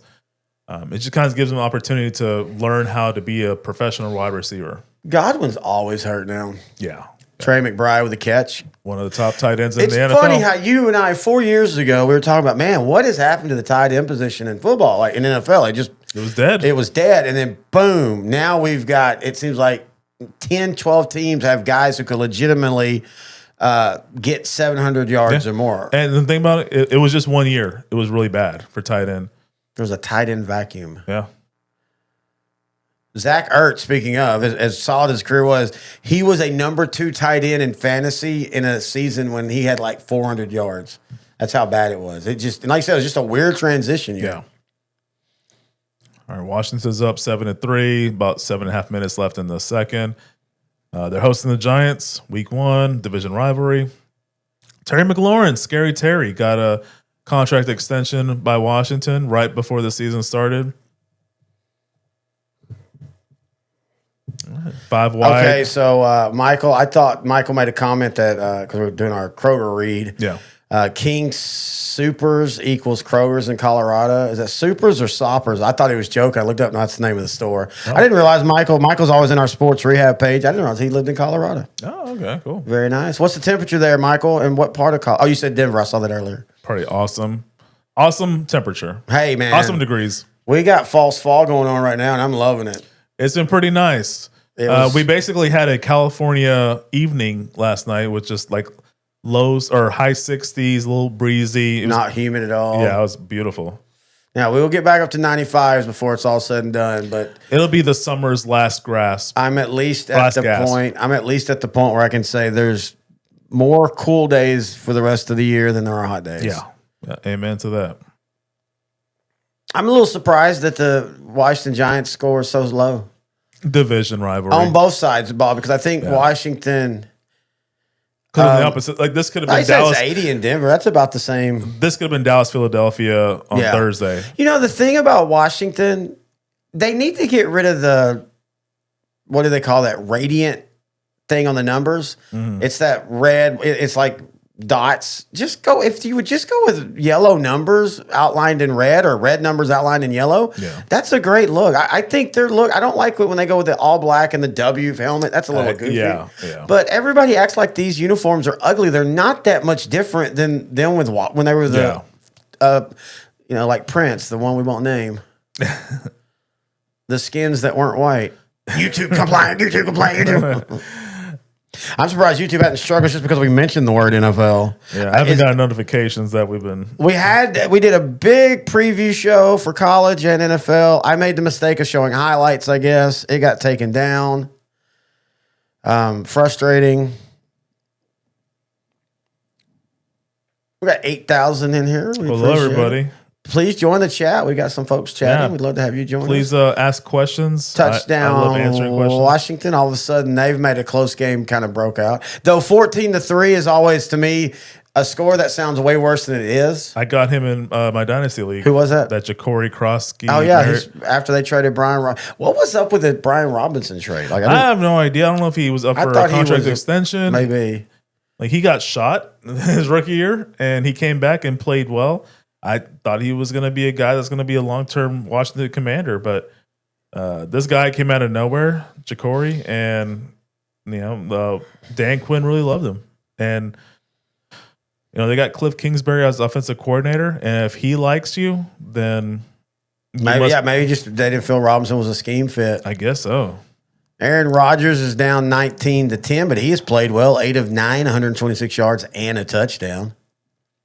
Again, I'm going to be curious to see how by week 9, week 10, how the Pittsburgh Steelers offense is, because like I told you before the season started, Arthur Smith, their offensive coordinator, he's an offensive-minded head coach, or a running heavy head coach. Screens and a lot of motions and a lot of running. You have Aaron Rodgers and his arm, and you have DK Metcalf out there.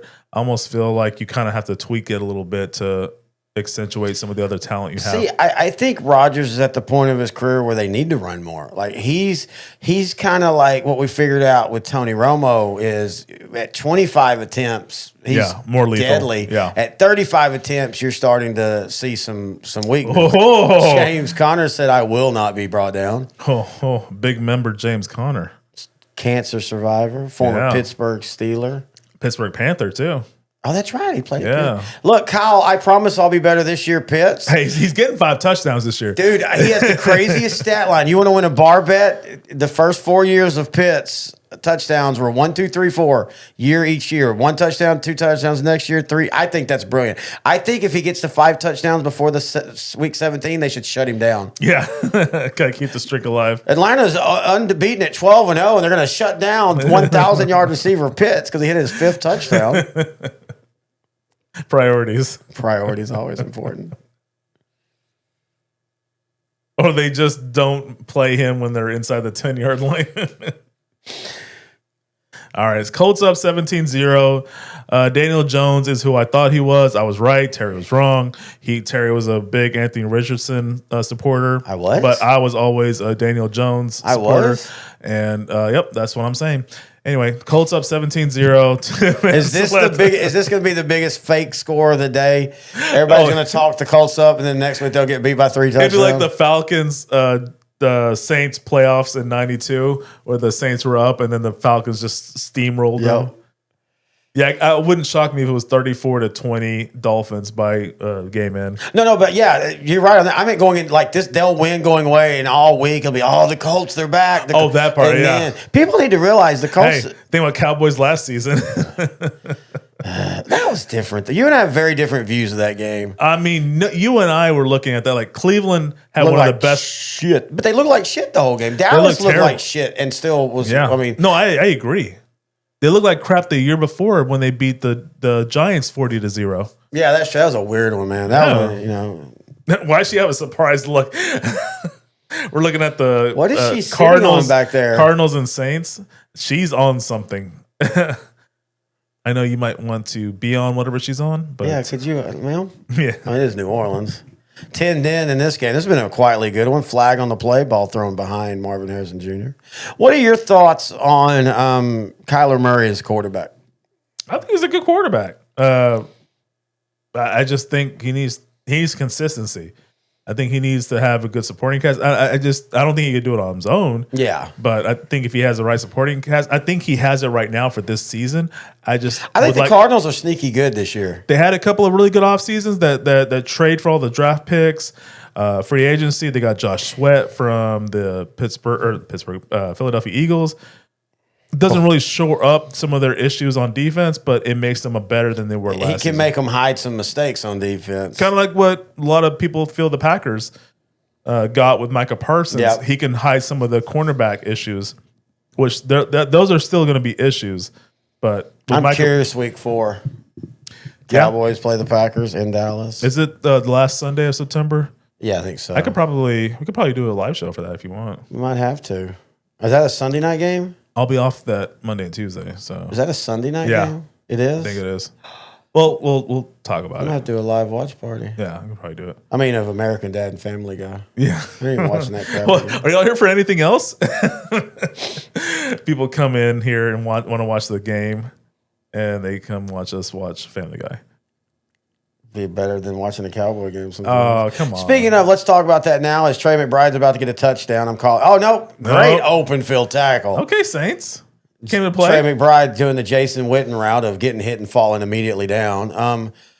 I am not I don't know what moral victories are. I think that's, again, a term that gets thrown around.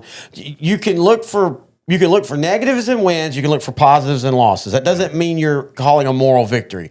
I'm saying Dallas went into Philly. It's weird. I had Dallas winning 24-20. I told you that. And it was flipped. But I think Dallas went into the most hostile place. Yes, Philadelphia played bad. Wow. They played bad, but I think Dallas legitimately can say we lost. We had a chance to win that game, and we lost it. CeeDee Lamb had the worst game maybe of his career. James Conner with the funnel screen touchdown pass from Kyler Murray.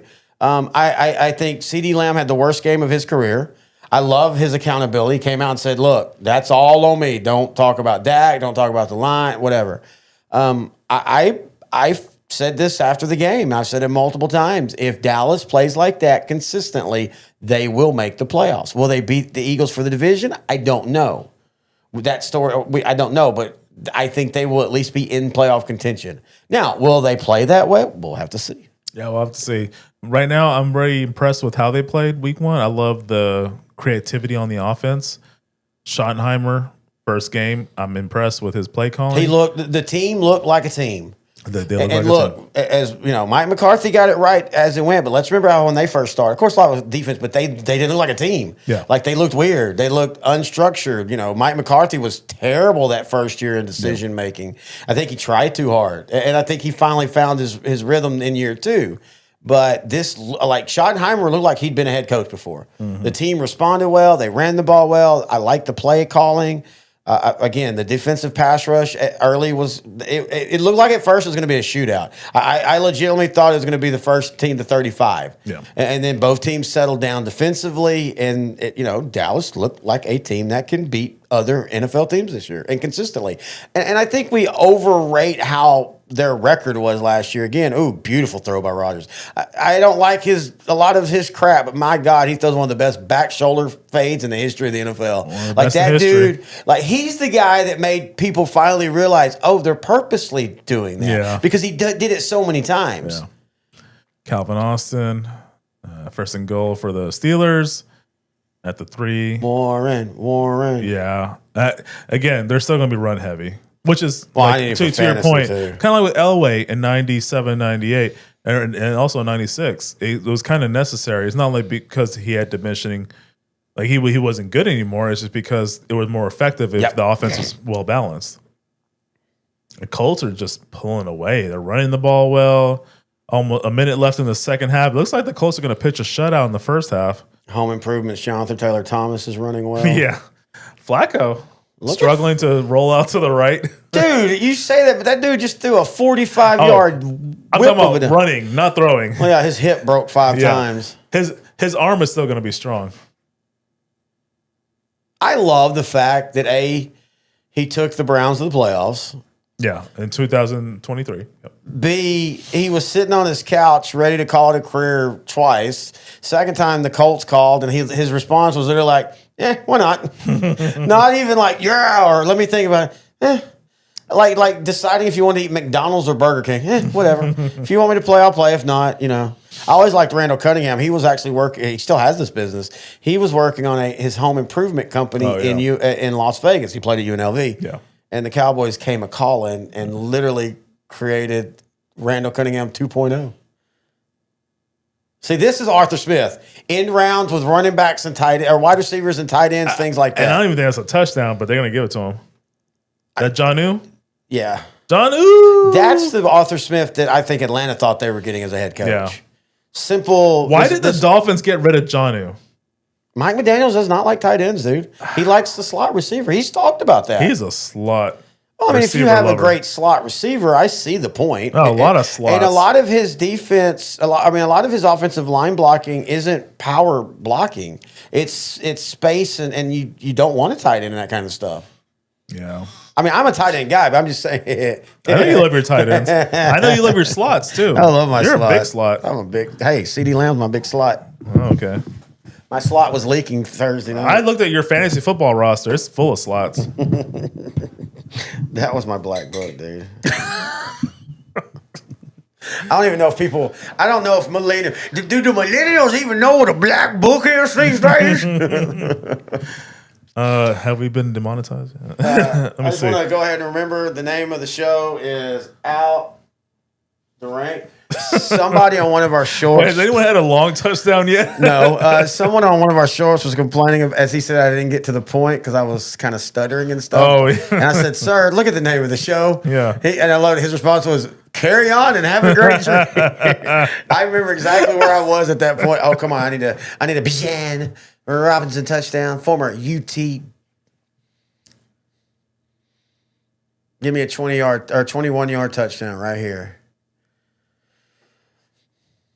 All right, so is Atlanta one of the teams?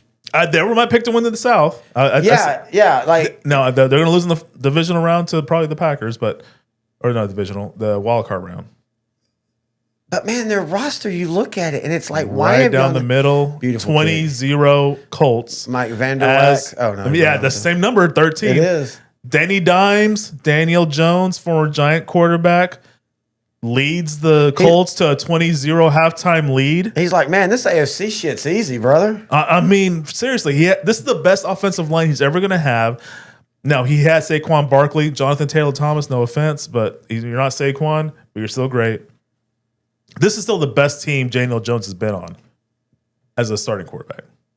What, roster-wise? Yeah. I was saying, like Minnesota, he was on their team for a few games last season. That doesn't count. Yeah, that's what I'm saying. And unfortunately for him, and there's nothing you can do about this, he never got true 1,000% healthy Saquon Barkley. Yeah. Hey, by the way, the reason he was healthier in Philadelphia, they had a better offensive line, so he wasn't getting his ass hit all the time. Yeah, again, and especially last season with Mekhi Becton, they had 5 legitimate Pro Bowlers along the offensive line.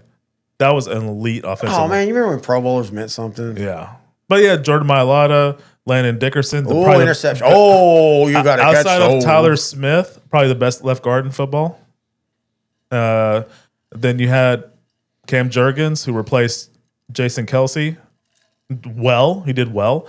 Mekhi Becton converted tackle, became a really good right guard. Now with the LA Chargers, who had a big win in week 1 on Friday in Brazil against That was a great game. That was a great game. And then, of course, probably one of the greatest right tackles of all time, Lane Johnson. So 5 great offensive linemen last season. So it doesn't shock me that the Eagles won the Super Bowl.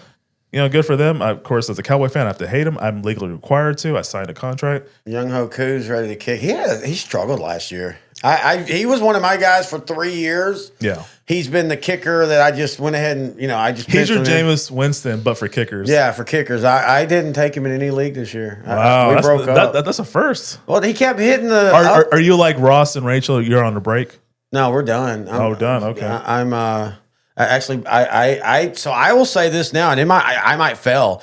My reaches this year was I got the kicker in the defense I wanted and I know I technically reach, but I wanted Brandon Aubrey and I wanted Denver's defense, and I got them in as many leagues as I could. That is not a Because the thing about it, people talk about reach and stuff, and this is the thing I still do not understand, even in today's NFL, how quarterbacks are not your first guys. Like, why are we still drafting running backs in the first round? Like, who's doing that? I mean, like, and some of them are good, like Bijan and stuff, but even wide receivers, like, to me, I don't understand. Like, back in when I really started doing fantasy, and I'm like you. Of course, fantasy wasn't as big, was nothing when I was a kid, and it wasn't really big in the 90s.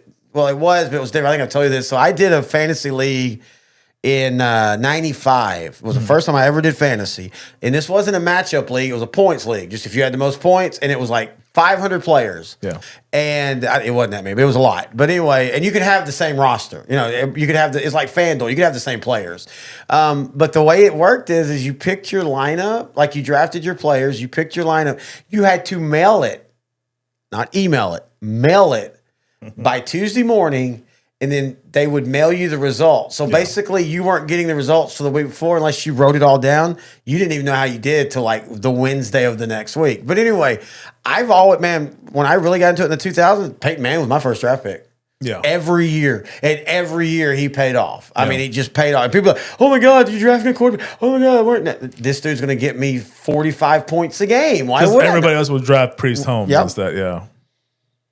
Yeah, it's different. I still don't draft a quarterback first. I'll just draft best available. I got to shut Michael. Michael's getting our comments of the week. Why the Falcons can't get it done? Because the Falcons, that's why. You know what? To his point, they've had different head coaches. They've had different players, and it's just been the same thing every time. Wait. Who are you talking about? Not the Cowboys, the Falcons. Dude, the Falcons need a Rangers-like Texas Rangers. They need 1 year. Oh, yeah, I forgot over there on the wall. Champions 2023. That was an accident that got in the frame. I am so sorry about that, Houston people. I did not want to offend. But no, they need the Ranger 2023 cleanse. Yeah. You know, it's weird because even if the Rangers would have lost the World Series to Arizona, that game one just cleansed the demons. I still watch that every year. The Seager home run, the Adolis Garcia game-winning home run. I mean, I'm not going to pretend that I didn't just watch. There's an hour-long video on all the Rangers scores during the playoffs. I haven't watched that like 6 times in the last 2 weeks. I get a weird baseball kick right when football starts again. It's really weird. But anyway, Atlanta needs that. 28-3, absolutely destroyed them. Yeah. And they need a cleanse. I don't know how you get it, you know. And again, Ray Crockett didn't help back in '98. I still contend that or not Ray Crockett. It was that was Ray Crockett. No, it was a safety. It was Eugene Robinson. Yeah, Eugene Robinson. You're right. And people don't know the game was in New Orleans. Yeah. And they weren't going to beat Denver anyway. Denver was so we missed what was going to be the greatest high scoring Super Bowl in all time. It wasn't a knock. Minnesota versus it wasn't a knock on the Falcons. The Falcons are 14-2. Yeah, everybody forgets that. Everybody talks about the upset of Minnesota. Yeah, Minnesota was 15-1. The Falcons were 14-2. It was so top heavy in 1998. The Broncos were 14-2. I think they started the year at 13-0. And they lost to the Giants with Kent Graham at quarterback. I do remember that. It was like 18-9 score or something like that. I got to look that up. So they lost to the Giants and they lost to the Dolphins the next week, but then they won their final game to finish 14-2. Great Bronco team. Terrell Davis, that's probably why he's in the Hall of Fame because that 98 season, because he got 2,000 yards, was the MVP that season. John Elway's last year. I really think Elway should have came back for 99 because that team might have miraculously stayed healthy. Oh, Deebo Samuel. The first time I saw him in this game, actually, for Washington. I actually disagree with you. I think he left at the right time. I think he understood that, you know. But again, if I was in his shoes, chasing historical 28-3. They got their butts. Oh, no, they did lose to San Francisco early in the year. They were 2-1. Oh, the Falcons, yes. Yeah, they were 5. They went to the Jets 5-1. Chandler was hurt that game. Yeah. And then they lost to. They didn't lose to Kent Graham that year. It's the New York Jets. The Broncos lost to. Oh, so the Broncos were Falcons. The Broncos were 13-0. They were chasing perfection. I got you. Went to Meadowlands. Yeah. How crazy is it that Atlanta and Cincinnati from 1988 and this team from 1998 paralleled each other? both having great running backs who great years, look like pencil Atlanta. Even when Atlanta lost, you were like, you know what? Pencil them in. They're going to be fine. And then both of them get hurt. That's crazy how that happened 10 years apart, man. Yeah. Jamal Anderson came back in 2000 for a pretty decent year. But he was never the same. Yeah, he was never the same. He wasn't going to get you 1,800. He'll get you 1,000. And then it was it for him after that. I think his last season was 2001, 2002. So he went 1,800. Then the injury, and both of their injuries, and we're talking about Icky Woods is the other one. Yeah, both of their injuries happened like in the first couple games. I know. I remember watching when it happened. Like you just went like, oh no. That's what kind of opened the doors in '99 for a team like the St. Louis Rams and the Tennessee Titans. Minnesota. They were not the same team. They struggled, but then they ended up making the playoffs. They were still pretty decent with Jeff George at quarterback. And then on the other side, Miami. Thank you, the Broncos with Terrell Davis. He got hurt early. Atlanta Falcons, Jamal Anderson got hurt early. Sorry, the Eugene Robinson one was in Miami. I don't know why I thought it was in New Orleans. But anyway, we didn't even finish that. Oh, yeah, it was New Orleans. So before the game, Miami, the night before the game, Eugene Robinson needed to let off a little steam. And instead of whacking it or doing it discreetly, I mean, this dude apparently just went down the street and tried to find a hooker. This is a veteran. Yeah. Pro Bowl, borderline All-Pro veteran safety. I think he was an All-Pro that year. And then the very first drive, Denver hits him over the top. To Rod Smith, right? Yep. Rod Smith, Hall of Famer, but Hall of Very Good. We'll do a short on him, Hall of Fame. Okay. But we'll do a short on him because that's a good one. Because he's in that layer where I don't like Super Bowls being the only thing. Yeah. But I think it's part of the recipe. And I think him being and I know people talk about Shannon Sharp. Shannon Sharp was amazing. But I think people forget how great Rod Smith was. There's our Hall of Fame or Hall of Very Good shorts are really good. We still have a ton. We still haven't even talked about Ricky Williams. Oh, that's the great thing about the shorts. That they're evergreen. They never go away. We've always got a million players, and every year people retire that should be in the Hall of Fame or not Hall of Fame. The one that's you look at his stats, but he's like kind of a low level guy. You never really talk about him. Derek Mason. He had like 12,000, 13,000 yards receiving. People his stats alone. It's Hall of Fame worthy. People forget his career renaissance in Baltimore. Yeah. Michael brought up the Broncos lost to the Giants, then the Dolphins. It was in consecutive weeks. The Miami game was on in Monday Night Football. It was highlighted the entirety. Oh, that's right. So Marino and Elway weirdly only faced off twice in their career.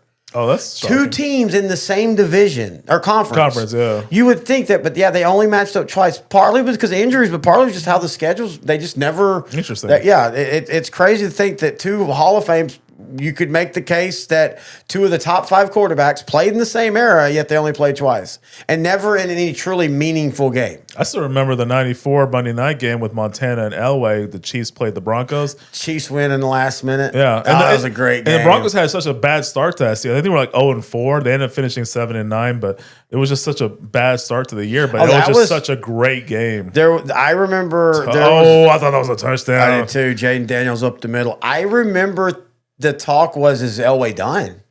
Like after that year, is Elway done because injuries and just inefficient, and then they kind of retooled and because the year before they made the playoffs, but they were 9-7 with Mr. Fix-It Wade Phillips, and then the next year 7-9 they fire him, and then 95 they hire Mike Shanahan, they go 8-8, and then after that, great year 96 get upset by the Jags, and then back-to-back Super Bowls. So they were still there. It's just they were. Go ahead. Well, I was going to say, you talk about the three-peat for them. There's upset in the first one. It's kind of like Miami. Oh, in 90, yeah. Miami going to 3 straight Super Bowls, but losing the first one. They never had a chance for a three-peat. That Broncos team should never have lost to that Jags team. Yeah. And it was the Mark Brunell show, the Jimmy Smith show, the Keenan McCardell show, Natron Means show. They made that one game made stars of so many players, and then the wild card game against the Bills made a star out of Tony Boselli. That's why he's in the Hall of Fame, just because of how he handled Bruce Smith in that wild card game. Here's in a world where Jimmy Smith stays a Cowboy and they draft Randy Moss. Oh, You could have made that would have extended the Cowboys dynasty. In the you could 90s. have made the case that in 1999, Michael Irvin's your third wide receiver. That would have been unfair. As a Cowboy fan, I would have been like, "That's unfair." I mean, man, and people don't know. A lot of people don't. Jimmy Smith was a Cowboy. Yeah. And then he couldn't stay healthy, and then they cut him, and he actually filed an appeal because he claimed Is it was he in the Hall of Fame? No, not yet. Wow. Wide receivers don't get. It's hard. You have to Him be. and Keaton McCardell probably should be in the Hall. You have to be iconic wide receiver to get in early. Look how long it took Art Monk, and it didn't really take him that long. But And he had the consecutive catch record. Yep. But yeah, Jimmy Smith, they filed an appeal, actually won his injury claim against the Cowboys, and they ended up letting him go, and he ends up, of course, going to jail. And, of course, Jimmy Smith, a lot of other people don't know is he fit in really well with those Cowboys. Jimmy Smith had a cocaine issue, and apparently it started with the Cowboys. And so maybe it was best he left out. Because you and I have talked about this before. I always contend that Randy Moss doesn't have the start of his career in Dallas. Not because of the talent around him, but I don't think that locker room was mature enough to handle Randy Moss. I think the thing that made Randy Moss early was Chris Carter. And I think A recovering drug addict. A recovering addict who had dealt with it. And then you could make the case that that's why he floated in space with Tennessee and with Oakland, where he wasn't terrible by any stretch, but he wasn't Randy Moss. And then he gets back to a team like the Patriots, who are more strong-armed, Bill Belichick. Wow. He was a guy that needed that thumb on him to keep him in line. I don't think he'd have got that in Dallas. Yeah, especially in the late 90s, he still wouldn't have got it. After watching the Cowboys documentary on Netflix. I still have not watched that yet. Go ahead and sit. Well, you're going to be pretty busy the next few months, so you might not have time. Well, no, I have a lot. It's actually perfect because if you can't see it, but we have a TV right here, and when I'm editing, I always have something on in the background, and I know that story not only because we lived it. Oh, they're doing the Ursay? Yeah, did you see where they say he basically fell off the wagon right before he died? Yeah. That's really sad. So we're watching on Redzone. The Colts at halftime are honoring Jim Irsay, who passed away. He was the former owner of the Indianapolis Colts. Right now, we're watching Peyton Manning do a speech. They're doing, I guess, their Ring of Honor. Ring of Honor for Jim Irsay. Shouldn't it be a Horseshoe of Honor? Horseshoe of Honor, yeah.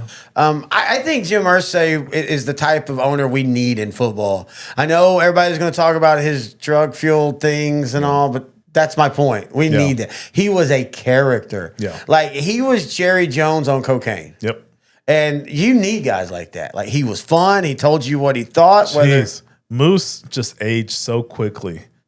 We're watching right now. Okay, you say that, but do you realize that he's just like Troy Aikman? He's almost been broadcasting. Most people don't even know him as a player. Oh, yeah. No, I agree. But, like, Moose always looked older. Yeah.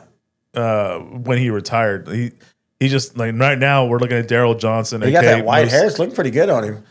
I mean, he still looks like he could go back out and play fullback. Does Aikman look like he gets big? Not like fat, but like his nose is big, his ear. Like, Aikman's growing weird. Studio wife has said shots. I'm assuming her hangover from last night's over. Yeah, she had a fourth and fifth shot while we were cooking. We were when I was in here. Yeah, and y'all didn't. We took shots without you. Wow, that's the relationship. I mean, I would rather you have sex with her than take shots without me. No, seriously, would you take some pictures? And not of her. Yeah, leave her out of it. I'm like, so we've been doing. We like to do a thing where we'll watch a show only when we drink. Like, we won't watch it any other time. Like Nip Tuck. We did the whole Nip Tuck rewatch over the off season. Yeah. We drink. Well, we're doing that with the league. R.I.P. Julian McMahon. That's why we did it, because he died. Because he's one of those that kept it a secret. So like Chadwick Boseman. Yeah, and Alan Rickman. They didn't say anything, and then boom, they died. So anyway, we did a rewatch. So we're doing that with the league now. I always watch the league during football season. So the last night we plied ourselves with drinks and watched like 8 episodes of the league. Yeah. Still in bed by like 8 p.m. Early birds. Okay. Studio wife. Wait, what is it? We have worm shots. Oh, you did peanut. Wait, why'd you do? That's fine. You can get on camera. Say hi. That's Studio wife. Say hi. No. Thank you, ma'am. Where's your shot? One of those is warm. So the 8,000 people. That's Studio wife. Yeah. Cheers. She is not fake. She's not AI generated. Hey, studio dog. You want some peanut butter whiskey? Oh, where's Studio Dog? Should get some turkey bacon in here. Abby will come in. Well, Dolphins, you know what? They had a bad first half. Leave it in the past. Let's leave it in the first half. Leave in the half. I'm going to go take a drink the break. All right, I'll drink Anything? No, I'm good. You'll take over. All right. Finally, I'm in charge. We're watching the Colts and the Dolphins, and it's 20-0 Colts, third quarter. And to me, honestly, they can protect Tua. This offense is fine. But to me, they didn't really do enough in the offseason to address protecting Tua Tagovailoa. It looks like they're trying to still be pretty balanced on offense. So we'll see how that turns out. It's still a lot of time, so you still have enough time to just remain consistent and balanced on offense. Ollie Gordon, he's getting the carry. Ollie Gordon the second, a rookie out of Oklahoma State, kind of a bell cow for the Oklahoma State Cowboys. They made it to the Big 12 title game a couple years ago on his shoulders. Really good back. Kind of had a down year last year, but Oklahoma State had a down year in general, so he didn't really have much of a supporting cast around him. But I'd like to see what he does in the NFL. I think he could be a starting running back in the NFL. He's really good. Tua pass, no gain. Third down and long. Colts defense is looking pretty good. Lou Anarumo, he was the defensive coordinator for the Bengals from, I can't remember when he started, but I know he was on the 2021 team that made it to the Super Bowl. I loved his second half adjustments, especially in the AFC title game against the Chiefs when they were down 21-3. His defense kind of shut down the Chiefs in the second half and allowed the Bengals to come back and win the game. I think he's going to do really well with the Colts. Colts actually have some pretty good talent around, like from linemen to linebackers to secondary. They have some talent with a really good defensive coordinator like Lou Anarumo. I think they're going to do well. And right now, for one half, they're showing it. Still don't know. It's week one, so we don't really know how good the Colts are going to be or any of these teams are going to be. I mean, think about the Saints last year. They had two really good games. Everybody thought Clint Kubiak was going to be that offensive whiz kid. Dallas Allen was actually a really good head coach. Derek Carr's back. The Saints figured out they were the 99 Rams for 2 games, essentially. The greatest show on turf. But injuries and reality set in. It looks like I'm looking at the Dolphin game. Jalen Waddle is hurt. Not really sure what Mike McDaniel is going to do here. Terry brought up a good point in the offseason. The key to the Dolphins' success in 2025 is changing the culture of the Dolphins, and that's a much harder task than changing the personnel. You have to change the mindset. You have to have a lot of players that want to win games, not just play for a paycheck. And Terry brought up that good point. All my points are good.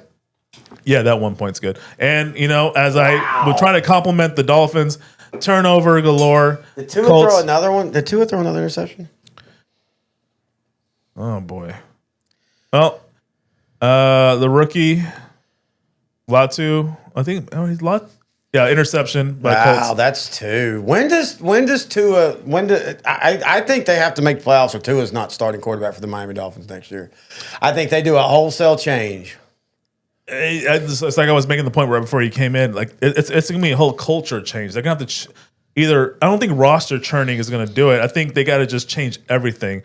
They got to from the top down. They need stronger leadership, which might in turn, like you said with Randy Moss, you need a thumb on some of these guys. There's a lot of good talent on the Dolphins team, but you need to put a thumb on them to keep putting the pressure on to be consistent. I want to. This is why I love to do this because I can make an extrapolated point right now. Extrapolated. Bouncing off of Pinky's out. Okay, extrapolated. I don't drink Taka vodka anymore, so I talk different. Talking about those '90s Cowboys, and of course the Barry Switzer thing. Yeah. And I haven't watched the documentary, but I know the beats. Yeah. I know what everybody's going to say. I I'm not gonna lie. I understand Barry's point about these are grown ass men Yeah. going to their job. Why do I need to browbeat them? They should do their job. Yeah. And I get that. I totally get that. I understand both worlds. Like I'm a big believer in you want a coach that knows how to do things, but like when you really step back, if you really step back and look how Jimmy Johnson ran the Cowboys, Yeah. like it's almost psychotic. Like the mental games he would play. Like if he was and look, I understand that sports and our normal jobs, even something like we do, which is a little different than normal, Yeah. like this is different. But at the end of the day, if Jimmy Johnson was a manager at Walmart playing those games, he would be fired in a heartbeat. He'd be sued. He purposely did this so the team could rally against him. Yep.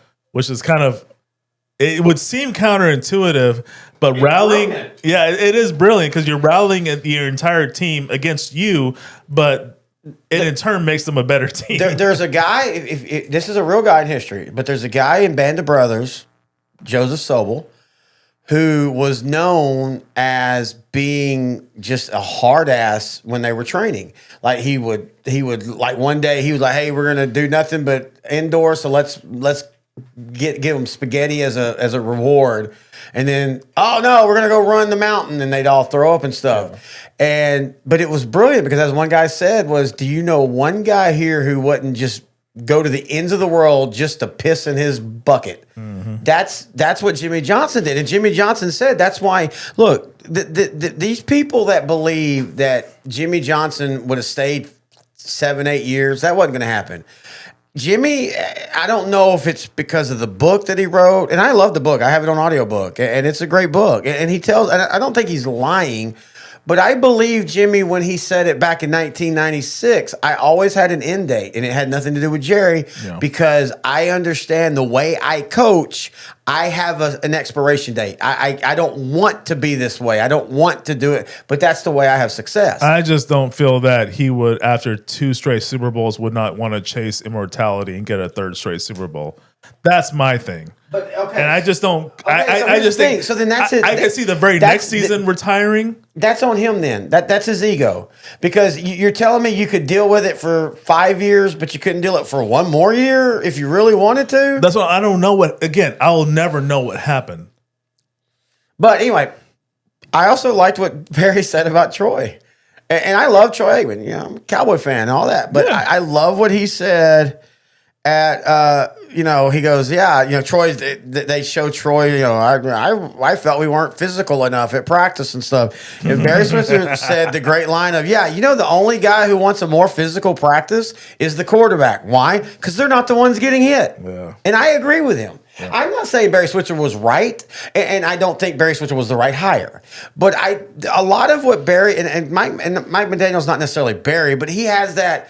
I don't want to say that he's not relaxed, but he's a very big believer. Like, you're grown men, go do your job. Yeah. And it's weird that in sports we expect these coaches to. I don't know. It's just weird. Sports, the whole sports psychology and all, it's so fascinating. It's part of why I love the sport. Like, why does this team work this year, but then no other year they work that way? I think that kind of stuff is fascinating. Yeah, as Michael says, easy company on your feet. 3 miles up, 3 miles down. Currahee. You finally watched that this year, didn't you? Or last Band year? of Brothers, yeah. You had never watched it before. Never watched it. That's an annual rewatch for me at D-Day. It might have to be one for me too. It's an easy watch, first off. It's like 7 episodes. I think it's 7 to 8 episodes. And they're done really quick. They're very stylized. They make mistakes. Like, one of the funniest ones is, okay, do you remember the episode with Albert Blythe? He's the guy that gets the blindness, situational blindness. Yes, so at the end of the show, they say he died like 2 years later. He didn't. He lived like very well into. I wonder why they said that. Well, because it was one of those situations where everybody lost contact with him, and so it just got assumed that he died. Because you got to remember, this is, for the most part, this was all hell. Even when Band of Brothers came out, was still 21 or 2001. Yeah, it was early second generation internet, but still early internet. So a lot of these guys only knew each other by phone calls and obituaries and things like that. Yeah, Miami has 62 total yards of offense. You know what? I think I legitimately think the clock on Mike McDaniel might be 4 or 5 games. When we did the coaching hot seat, I don't know if we've uploaded or we've shown it. Yeah, to we read them all. That 9% of them got blocked. But anyway. Oh, okay. If I can show a picture and it blocks. But anyway, yeah, you were high on him getting fired. Yeah. High. Mike McDaniel high. You know, I actually feel Dylan Sampson sighting. Nice. Okay. I actually feel with the way the Giants made their moves this year, as long as they're not 3-14, I kind of feel like Brian DeBall's position might be safe. I really think, especially with that defense with 4 pass rushers, I think he might be safe. I just don't know. I want to see how Jackson Dart does. Well, you don't have, I think Russell Wilson's a placeholder. Oh. And I think he understands that. I mean, of course, placeholder for Jameson Winston. Oh, Beautiful touchdown throw. Browns. Cedric Tillman. Okay. I didn't know he was still nice in the little league. dance too. Okay. The Browns have the weirdest roster because they have a lot of talent. The Browns in the playoffs is not that crazy of a thing, but the Browns 3-14 is also not that crazy of a belief. Yeah. Again, you and I both like the drafting they did outside of picking Dylan Gabriel and then also Shedeur Sanders. I'm not sure how that's going to happen or that's going to work out, but whatever. Joe Flacco says we don't give a shit. Yeah, I'm going to be starting every game anyway. Joe Flacco's like, sign me to a 10-year contract, boys. I'm back. I want to say he's the newest Ryan Fitzpatrick, but Flacco has kind of taken hold in Cleveland and stayed. Yeah. They just every other year he'll just go back to Cleveland. it would be fun if he just bounced back between Indianapolis and Cleveland. Yeah. One of the best YouTube channels is NFL Throwback. I don't know if they have to be connected with the NFL, but they show a lot of really cool stuff, and they showed what. Oh, wow! Who is that? Patient. It was not DeMarcado. I'm not sure who that is. Trey Benson.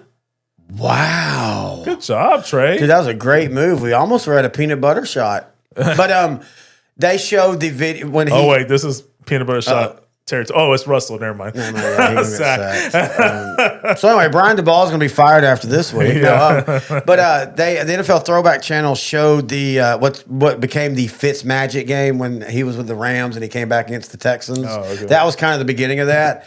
And so you and I have had that standard. Who's the next Ryan Fitzpatrick? Right now, to me, it's Jameis Winston. Like interception Raiders. Yeah, this has been a lower scoring game than I thought it would be. Yeah.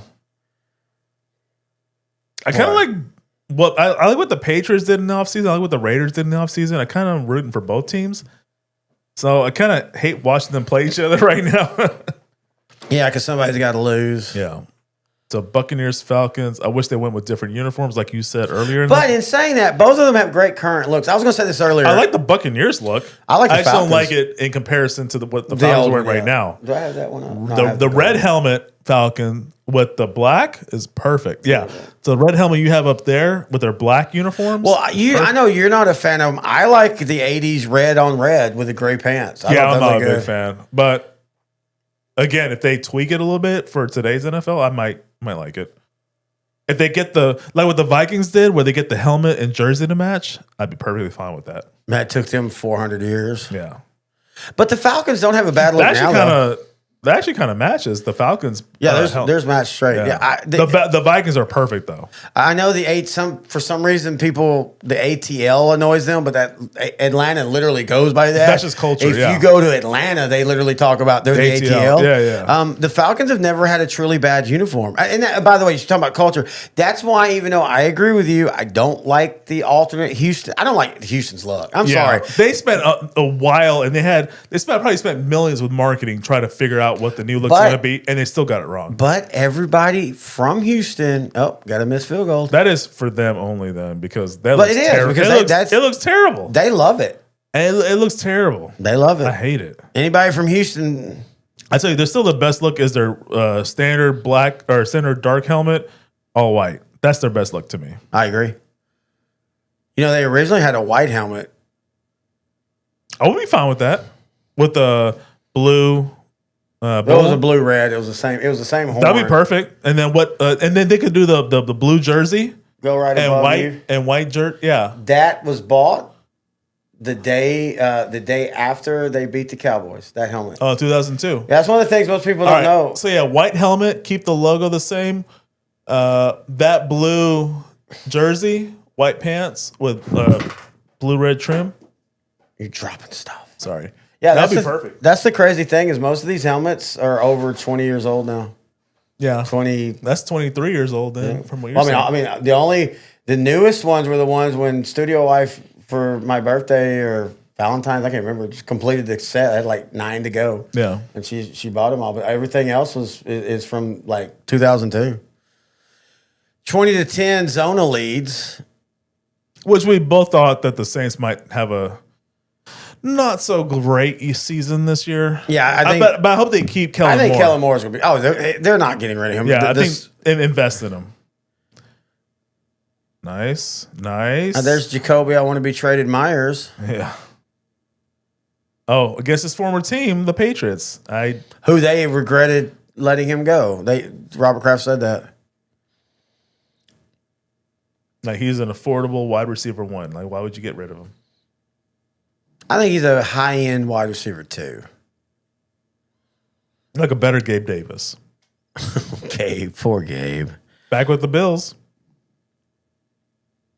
You know what? I admire the Bills' belief that they can win with a great quarterback and a bevy of wide receivers. They got into the AFC title game with Khalil Shakir as their number 1. So I want a team. I really want a team to go with the idea of we're going to draft a quarterback. We're going to run him 5 years, and then when it's time for big money, we're going to go into the next quarterback. Like the 49ers, we thought they were going to do? Yeah, they can't stay healthy, though. Yeah, that's the problem. Just that 1 year they can't By stay the way, healthy. Russell Wilson proves the fact that you don't have to be a leader at quarterback and win a Super Bowl. That's not a knock on him, but if you listen to anybody that played for that Seahawks team, they're very open. They were the Legion of Boom. They had a second-year quarterback. Yeah, it's fine. Should have won back-to-back Super Bowls. Stupid play It wasn't calling. his fault. Yeah, that wasn't his fault. Yeah. I mean, you say, well, they're setting, but that's a one-read throw. That's literally you're throwing at 1 point. That's all you can do. But yeah, and I'm not. Again, I don't mean that as a knock on Russell Wilson. I think it proves a point. I mean, we have others: Trent Dilfer, Brad Johnson. Guys that played in high moments that weren't what you'd call great quarterbacks. Yeah. Exactly. And so this idea that you have to have a top 5 quarterback to win, to me, is just dumb. Yeah. Oh, hard hitting.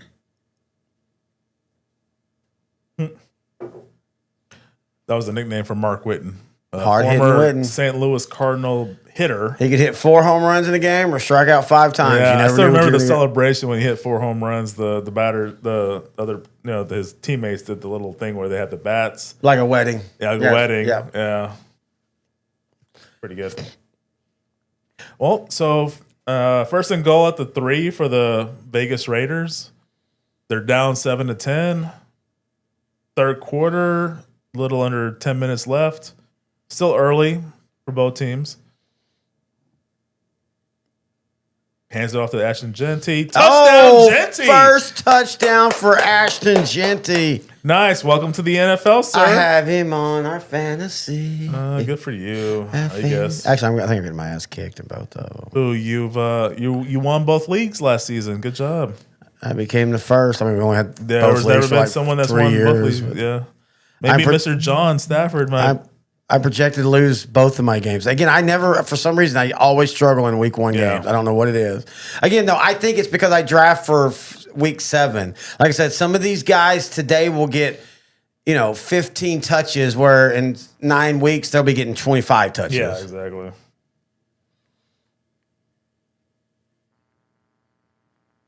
Kyle Pitts has me all at 12 yards. You son of a bitch. Why do I keep falling for that?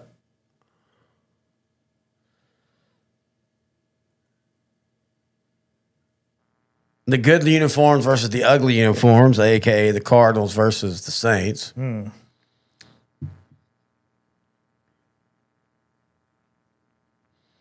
Spencer.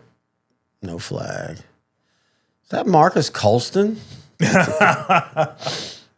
Great receiver for the Saints back in the day. Boy, Definitely not an active NFL The player. Saints is one of those that just went through a group of wide receivers. Sean Payton doesn't need a stud. Yeah. He'll find a guy because I know he had better stats, but I think of Marcus Colston a lot like Miles Austin. He had such a flaming moment, but then could never stay healthy.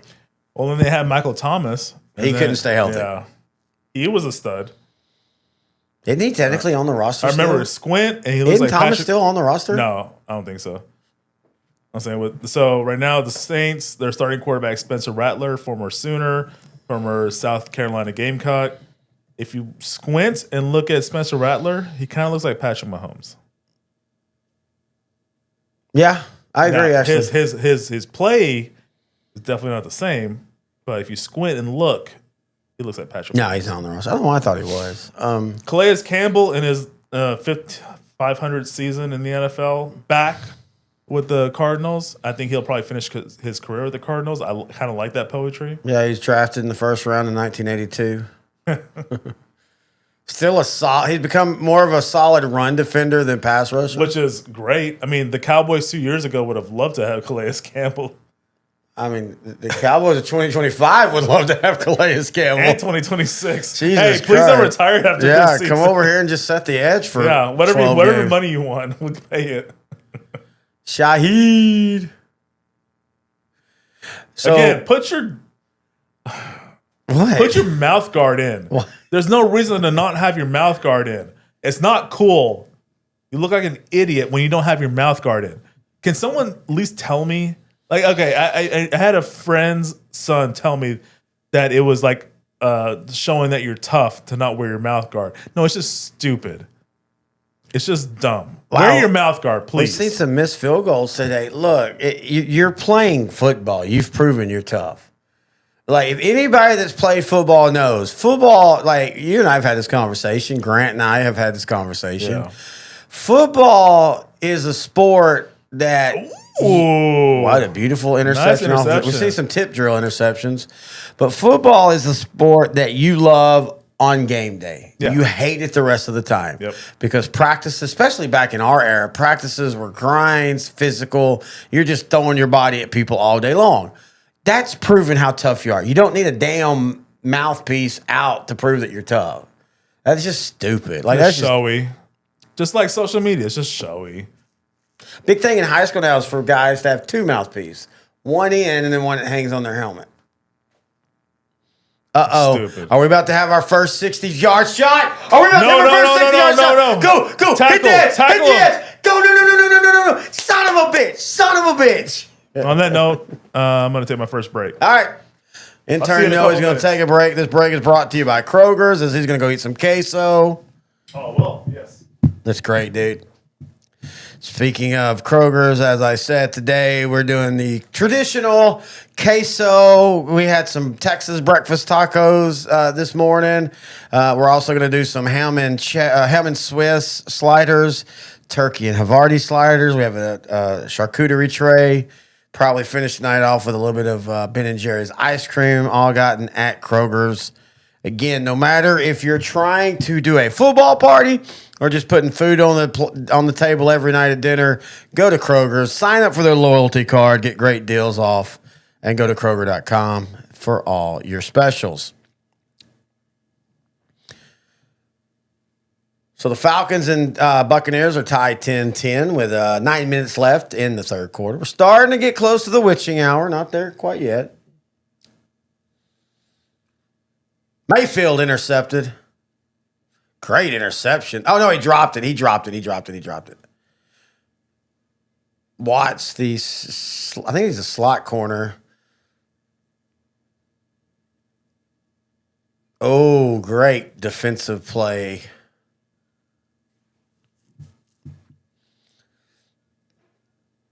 So the people in the chat, what are y'all Super Bowl picks? Who do y'all have making the Super Bowl and who is winning? We didn't get to do we did our show, but it kept getting YouTube blocked. But I actually can't remember who he had. Hell, I barely remember who I had. I'm trying to think about it, actually. Who did I have?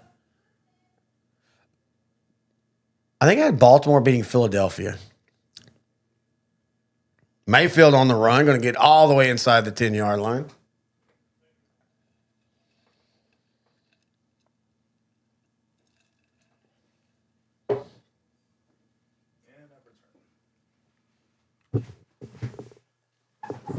You already did queso and everything? Good afternoon. I'm back. Queso report. It's PFG. Pretty curse word. Good. We were doing Super Bowl picks. Michael and I had the same one, Ravens over the Eagles. I have Ravens over the Vikings. Yep. You would have known that had the NFL not canceled us. And they've been working us hard this whole season. Don't want that 8,000 subscribe channel getting all the millions of NFL views. People are like, you know what? I don't even need to watch NFL anymore. I'll just check these guys. Yeah. Hey, just upload. We had a good content. Can you just upload it on the Patreon? Yeah, I will. Yeah, it might as well because it was good. We put in a lot of work on this. And it just sucks that. I even flew out to mini camps. Yeah. That's from the league. Well, because you're trying to watch, you're trying to win fantasy. You're trying to go for that dynasty. Oh, is that going to be a touchdown? I think that was. Yes, they Bucky gave it to Irving him. with a touchdown. Bucky. Don't call him. Reception, not a handoff. It's Bucky with a B, everybody, not Bucky with an F. So do you think it's weird, some of these fantasy leagues that have put quarterback touchdowns at like 5? Oh, like 5 points? Yeah, 5 points. Yeah, it's weird. A touchdown's a touchdown. Yeah. They're just minimizing it. Oh, so it was 4. But the thing is, because quarterbacks throw a lot of touchdowns now, they want to devalue it. But I'm like, no, it's worth 6 points in real life. You don't devalue it. Yep. Like we have a subjective value for forced fumbles, fumble recoveries, sacks. Do we still have the big shutout bonus? I think so, yes. Yeah, the only thing I really changed was the fact that it's PPR. Because, thankfully, I'm a PPR guy. I think it makes the draft more fun. No. And I kind of got around to the fact of making it PPR because if you're throwing it to somebody, that means they are a trusted member of the receiving corps, and you're going to keep throwing it to them. So I think that should be rewarded as well. Wow, Breece Hall with a 16-yard rush. But these Yeah, Jets offense future Cowboy. Yeah.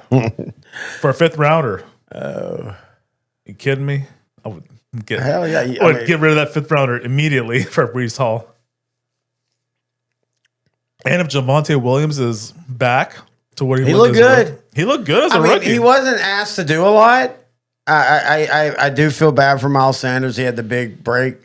Big that was run. bad. It was a bad. I mean, he didn't really do anything wrong. That was a great play by the defense. Not all. It's just like intercept. But it's like a bad, a former team. Oh yeah. No, I agree. Like he's going to play his former team. They're in the red zone, and then he fumbles in a key situation. I'm just saying, that wasn't a bad fumble. It was bad timing. That was a great play by the defense.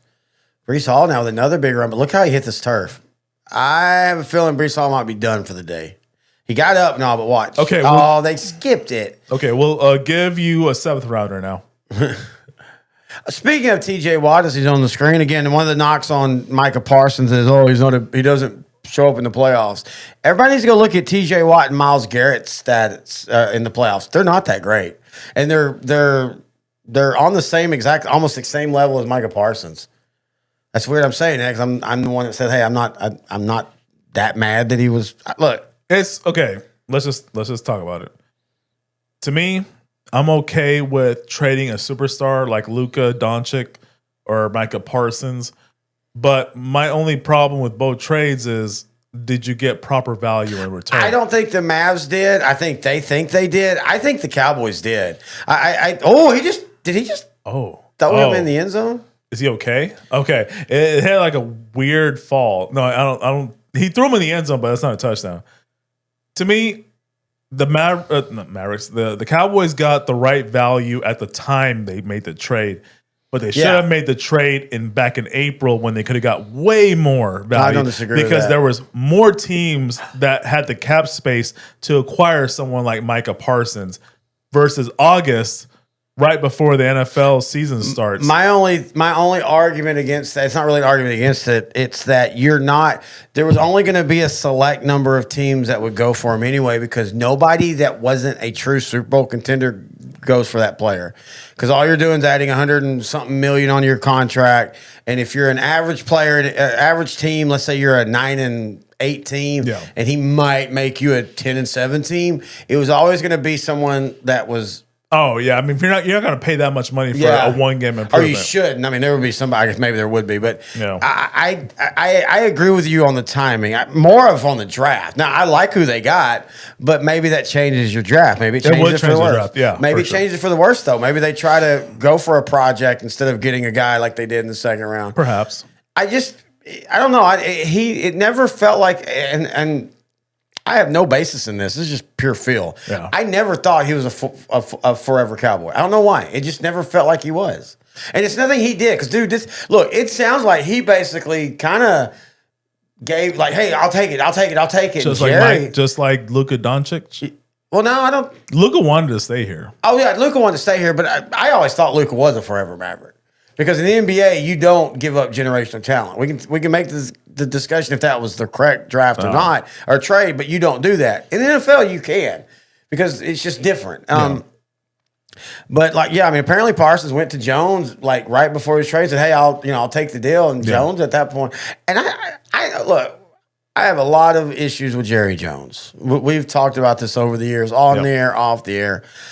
I don't think this was ego or this. I legitimately feel, right or wrong, that Jerry thought they had a deal in the spring when they talked. Now, we can talk about, well, Jerry, you need to, you should talk to the agent. That's what agents are for, and you're not wrong. But we don't know what Micah Parsons was saying in that conversation. Yeah. And Jerry's a lot of things, and Jerry's weird, but Jerry doesn't really lie about the football stuff.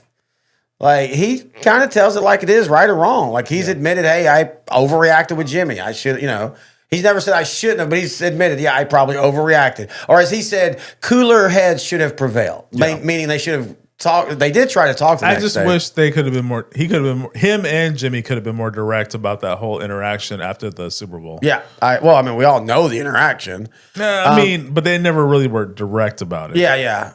But yeah, so. I don't know. I don't know what we're talking about. I mean, I'm saying, like, Cowboys win 2 straight Super Bowls. Then the rumor is, the story is, they get drunk at a bar. Well, that's not a rumor. That's been verified by I'm just saying, like, multiple people. There were writers there, and there was Larry Lacewell and a couple fired guys from the Cowboys. As the story goes, they get hammer-faced at a bar, and Jerry was like, okay, we won 2 straight Super Bowls. I could win Super Bowls with this roster. I could hire 500 other coaches. Okay, so I want to add part A to that. That's part B of the night. Go ahead. Part A of the night is Jimmy, Larry Lacewell was sitting with a couple of Cowboys that had been fired. Yeah. But they still have relationships with and stuff. And Jerry kind of went over there belligerent and kind of rude to the people that were fired. It was like, we got to do a toast. And if you're not going to do a toast, then fuck you. And they wouldn't toast. And so he walked away mad. He goes up to the bar and then says the famous, I could hire 500 coaches. And that's been verified by 2 writers, Ed Werder and Tim Collishaw. And both respected of them writers. Very respected writers. Both used to be Dallas Cowboy beat writers. Now, Ed Werder, I respect. I think he's a decent dude. Collishaw, I respect his professional talent. He probably comes across as an asshole, probably in real life, but he's definitely a pretty solid. Look. I say this to someone like this. You have to, if you're gonna do any type of job like this where you give your opinion. Yeah. You have to be an asshole. You have to be a little arrogant. I'm a little arrogant. You can't want people to love you. Yeah, you can't want people to love you.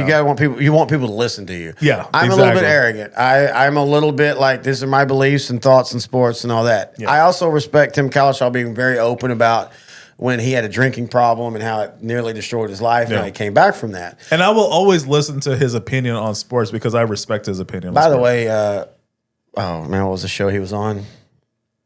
ESPN, the one that just ended, Outside the Lines.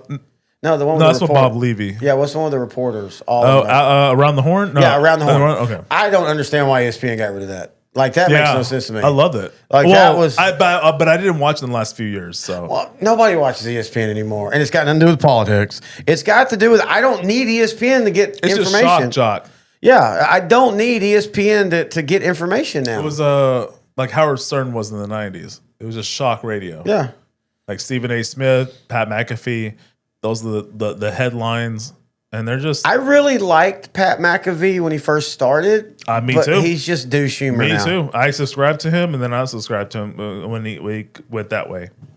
He just became douche humor, and I don't care for that. And again, I want to say this: that's an age thing, because when I was younger, the ticket, a lot of people probably would have thought the ticket was douche humor because it was guy talk. It wasn't just sports; it was guy talk. And so there's a lot of people that didn't like that because of that. And so that's just the next generation. But they were very smart. Yeah, like they were very knowledgeable about sports. I didn't see a problem with that. Colts, man, good for them. They're doing so well right now. Again, no. Will this be real or will this be a false? Yeah, it could. Is this their false fall? Because my prediction is the Dolphins are going to finish last in the AFC East. That is true. Yes. No, this could be a sign of things to come, or are the Colts actually for real? I'm happy for Daniel Jones though, because I want him to succeed. I really think he's a good quarterback. I just think he was in a bad situations.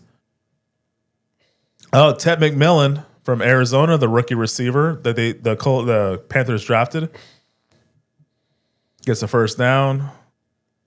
10-3 Jaguars right now. It's a pretty low scoring game in the third quarter. About 6 minutes left. Right now, the Colts are in the red zone. Dude, how crappy will it look to the Giants after Barkley wins a Super Bowl if Daniel Jones takes the Colts to the playoffs? Oh, man.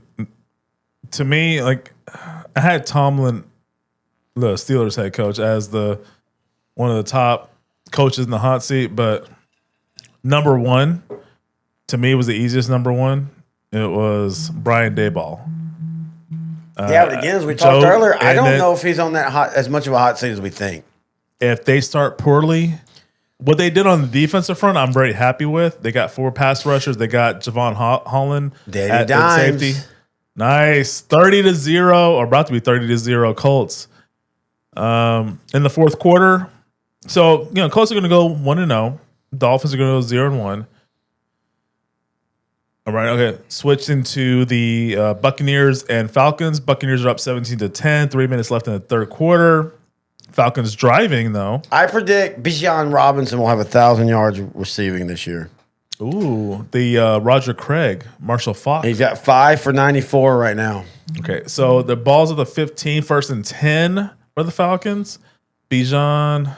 Got to see him live against Texas Tech. They lost the game, but he was phenomenal. Oh, yeah, I watched that game. He was phenomenal. Yeah. I think I watched that game when I was in New Orleans. Yeah. 3 years ago. Oh, man. Nice. DK. He's had a solid game. Hey, that was a solid game. We're not watching, obviously, the full game of the Steelers and Jets, but the 3 catches, 72 yards. The games, I think we watched every catch of DK Metcalf, actually. Well, one of the great things about Redzone is they used to be more strict on showing Redzone. Yeah. Now they allow. They'll just bounce around especially if there's nothing else. Yeah, Redzone gets priority, but you'll see a lot of drives again. And I understand we missed some of the minutia of the game. I always, before we record, go read every game recap just to see what I missed. Nerd. Because we'll watch a game and the narrative might be one thing, but to give Scott Hansen credit, we're not listening now, but to give Scott Hansen credit, he's good about giving narratives for the game, so you get a little bit of an idea. Yeah. This has been an entertaining game. The Jets are up 26-17. I had no idea it would be. But the Steelers are driving, trying to make it a one-score game. Oh, great sack right there by the Buccaneers. That's going to probably force Hassan Reddick, former Eagle. That'll probably force Falcons either to go for it or kick a field goal. Was he the one that went to the Jets? Yep. And they didn't want. Yeah, because he thought he was going to go to the Jets and get a new contract, and it didn't happen. Yeah, and he just he claims that Woody Johnson said that when they talked trade. Who knows? As your boy, Not anymore. Yoei Koo. Your ex, Yoei Koo. Yeah, let him go. Sorry, buddy. His name is pronounced Yoei. It's young whore. Oh, What did I just say? it went in. But what did I just say? I got tired of him last year hitting the poles. Like, dude, that's cool. You can do that, but stop. I hate when balls hit poles. He was an all-pro kicker too. Yeah. All right, 10-3 Jags. I've been surprised at how low scoring the Wait, Jags. is this in this? Oh, there was a weather delay in Duval. That's what happened? That's what it was. So right now, the game between the Jaguars and Panthers is still in the second quarter. They because might not of take weather. a halftime. They might play straight through because they can do that. Yeah. So Yeah, so there's a weather delay. Oh, Bowers, open field, big body. Guys, nice. Let's know his dating profile. Yeah. So one of 38-yard reception. One of the things when we saw it at the game, yeah, we saw that, Michael. You're right. He said that Jets going for 2 might have hurt them earlier. I don't know why teams are doing that when they score 9. It's a weird thing. Yeah. Really? Oh, I thought she was bringing us shots. Studio wife is taking shots. I am taking shots. That is the updated news. Are we cooking sliders I now? sent you video. Oh, you did? Thank you. Studio wife is also making sliders. Wait, you show me videos of sliders or something else? Oh, I thought you were. Staged everything. First part 1 video. Why is there shots in the middle of the video? Those are not shots. Those are my ingredients. There's shots in the middle. They're ingredients. You use shot glasses? Oh, You wasted shot glasses for I did. ingredients? Sacrilege, I know. Why am I on? Bryce Young got hit, but it was almost caught by the receiver. I guess 4th and 8. About to leave the field. Raiders up. Or NFL Red Zone switching to the Raiders. Patriots. Who is 87? Michael Mayer. Mayer. guy I I have forget. Dude, I forget they got him in the second round like 2 years ago. Well, then they got Bowers in the next year because he was available. No, I'm not saying Which it's wrong. I'm I just would saying, also get Bowers. That's like you might have the best 2 tight ends. but they don't use. They need to be a 2 Well, tight Mayer end had set. a touchdown earlier. They don't didn't he? have the depth at wide receiver right now. They Yeah. really should do a 2 tight end set. I think Michael Mayer had a touchdown earlier this year in the game. Oh, Russell. Wow. Good job. Is that Malik? Yeah. Yep, neighbors. Underrated. I don't know if he's underrated because everybody knows how great he is, but his stats got lost on a bad team. The thing that Russell Wilson still does well is those little lob. Put your mouthpiece in, neighbors. It bothers you so much. It bothers me so much. Like, why? It doesn't make any sense for it to be dangling around as you're running. You know, I just want you someone don't like to. a dangler? I don't like a dangler. I don't want someone to dangle it in front of me. Like, just Pack put it in your mouth. Just put it in your mouth. That's all I'm asking. Again, that's like don't know his dating profile. Okay, pass interference. Good job. Well, in there's the like- red zone opportunity. There's like 70 flags on this play. There was already flags before that. They didn't call anything on that. Yeah. There's flags, but they didn't call anything on the neighbor's play, I don't think. Man, I say this as you talked about earlier. I'm a fan of football helmets. I'm a big fan of face masks. I hate that we don't have any of the old school face masks. I understand why, because they were all heavy as hell. But I miss not seeing any of the cage ones, which is the bar down. Oh, yeah. There's a couple players. Mike McGinty wears one. He's wore one. That's why I was like watching him. Oh, the Broncos right Yeah. tackle. Oh, Steelers come close. Yeah, it's 26-24. It was 17 to 19, but yeah.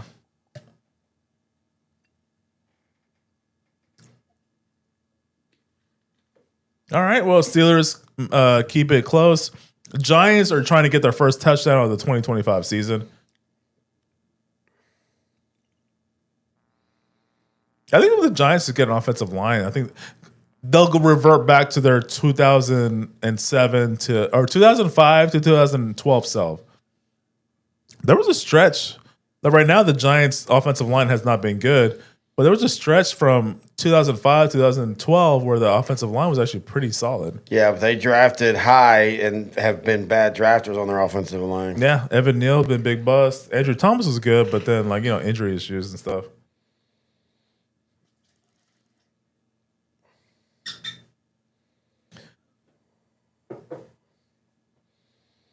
That's so nice. Week 1, the NFL season, all these games. We had a pretty good Thursday night game. Spitgate and all. Good Friday night game in Brazil. Oh, Travis Etienne. Oh, breaking loose. I wish I had started him. Wow, the Jags quietly about to go. You could have went all the way, Travis. That was almost a peanut butter whiskey shot. Yeah. The Jags quietly about to go 14 over the Panthers. Yeah. Russell Wilson throwing. This is the best ball he does throw, and incomplete. I mean, look, Russell, beat Jeff Blake. Just throw air balls. Jeff Blake. Jeff Blake had one of the prettiest deep balls. And the mechanics, the art about it was the angle. Oh, yeah, it was a drop. It dropped down. Yeah, it dropped down. It wasn't like this. It was more like... It was like a punt. Like when they call turning the ball over. When a punter can turn it over, that means they can get it to roll to where it comes straight down. So only one person could get that ball. Yep. It was your player. I love that there's a bottle of Pepto-Bismol right here. That's Grant. Of course. I think he drank all of it in one night. What a wimp. So disappointed in him. Grant, the co-host of our high school show, who says whenever we go out to, like, on Friday nights, I'm turning my diabetes off for the day. Like, I don't think that's how that works. Yeah, that's not how that works, buddy. Tank Bigsby gets the first down for the Jaguars. First and goal. Yeah, we saw it, Michael, to Warren. They're about to go for 2, it looks like. Giants still trying to score on Washington.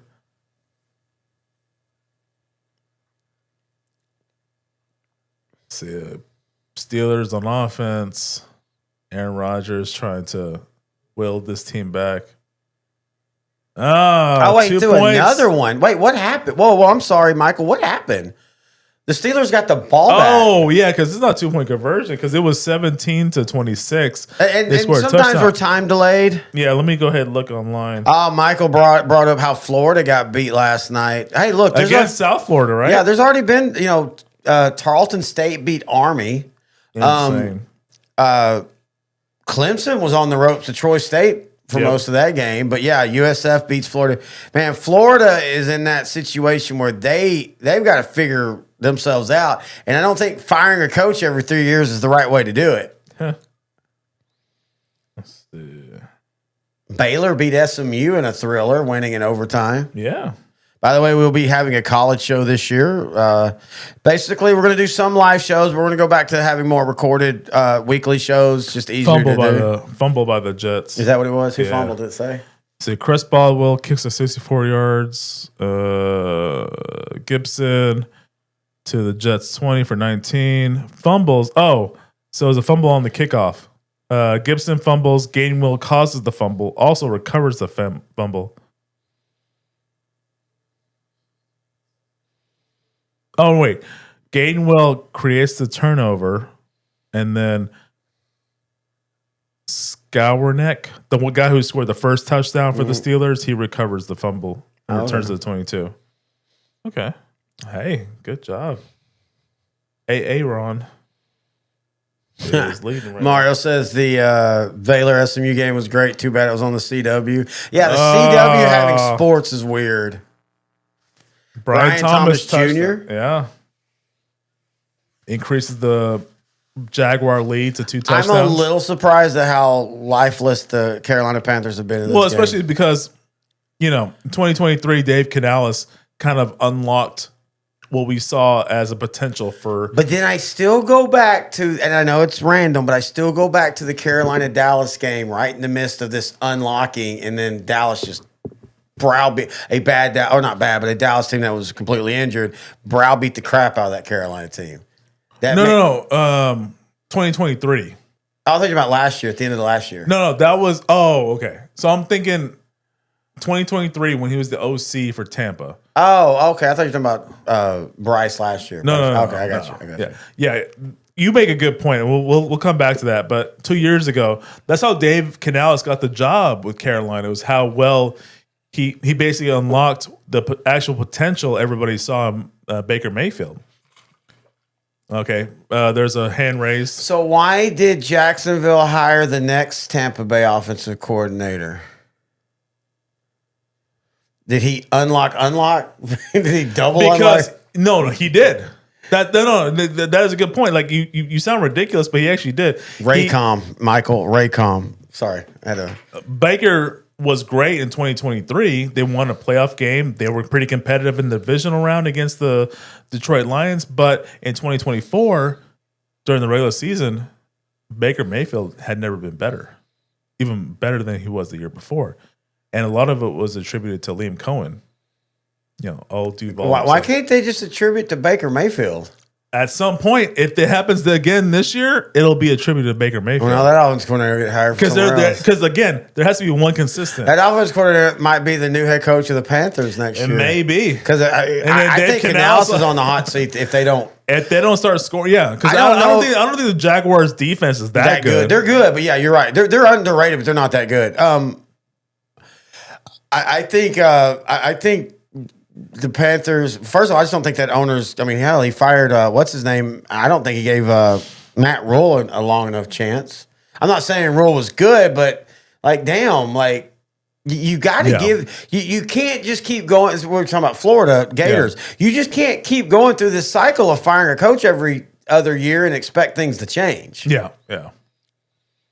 CW trying to be Jefferson Pilot Sports. I said that's why I said Raycom. Raycom used to do all the Southwest Conference games.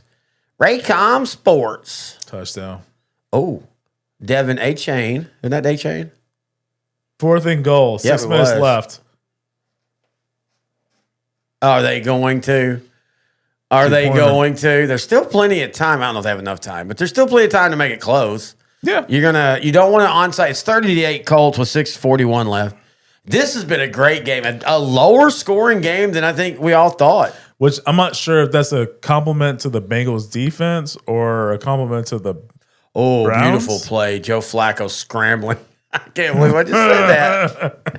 Harold Fanning. But let's remember one thing. What are the Bengals notorious for over the last few years? Crapping the week 1 game. Well, crapping the first 5 games, like 2 and 3, 1 and 4. So yeah, that's a good point. Baker now driving passes. We're getting into the witching hour. Oh, and then as great as Baker is, he's going to have 5 throws like that where I don't even know who he was going after. On 4th and 12, on a dime.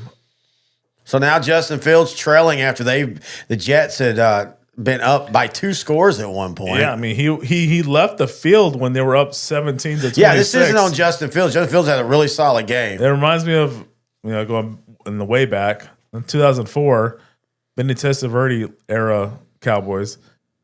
They were pretty terrible. They played the Seahawks on Monday Night Football. This is when Julius Jones. This is when Julius Jones was like a great ad for his the 2-year window. Yeah, and Matt Hasselbeck left the field up 2 scores and never returned. I just watched that. So there's a couple channels on YouTube. One of them's called Classic Sports, and they basically take a game and condense it to 25 minutes. Yeah. And that one was just, I don't know if it was newly posted or I just saw it for the first time. Yeah. I will admit there are eras of the Cowboys I don't remember, and that one is one of them because that was such a frustrating year because we didn't know what the deal was with Quincy when he got released. Yeah. We didn't know what was going on with that. And then they ran with Vinny the whole time. I know he was young, but except for a random Thanksgiving where they started Drew Henson. Yeah, and then benched him even though they had to leave at halftime. I would love to have seen a world where at that moment they go, "Screw it, Romo, come on, let's go, boy. Let's see what happens." Yeah, he was a 2nd-year guy on the team. Yeah. I think maybe we could. Mason Taylor, rookie out of Notre Dame. Makes the catch for the Jets. The Jets are a team, they've got 2 great looks. And all they need to do is alternate them every 20 years. Yep. Go with the white helmet for 20 years, go with the green helmet for 20 years. Yep. What do you think of the I wish I'd have brought them down. I'll pull them down for tomorrow's show. What do you think of all the ice rival uniforms? Like the New England, like the faded denim ice. I like them. I like those.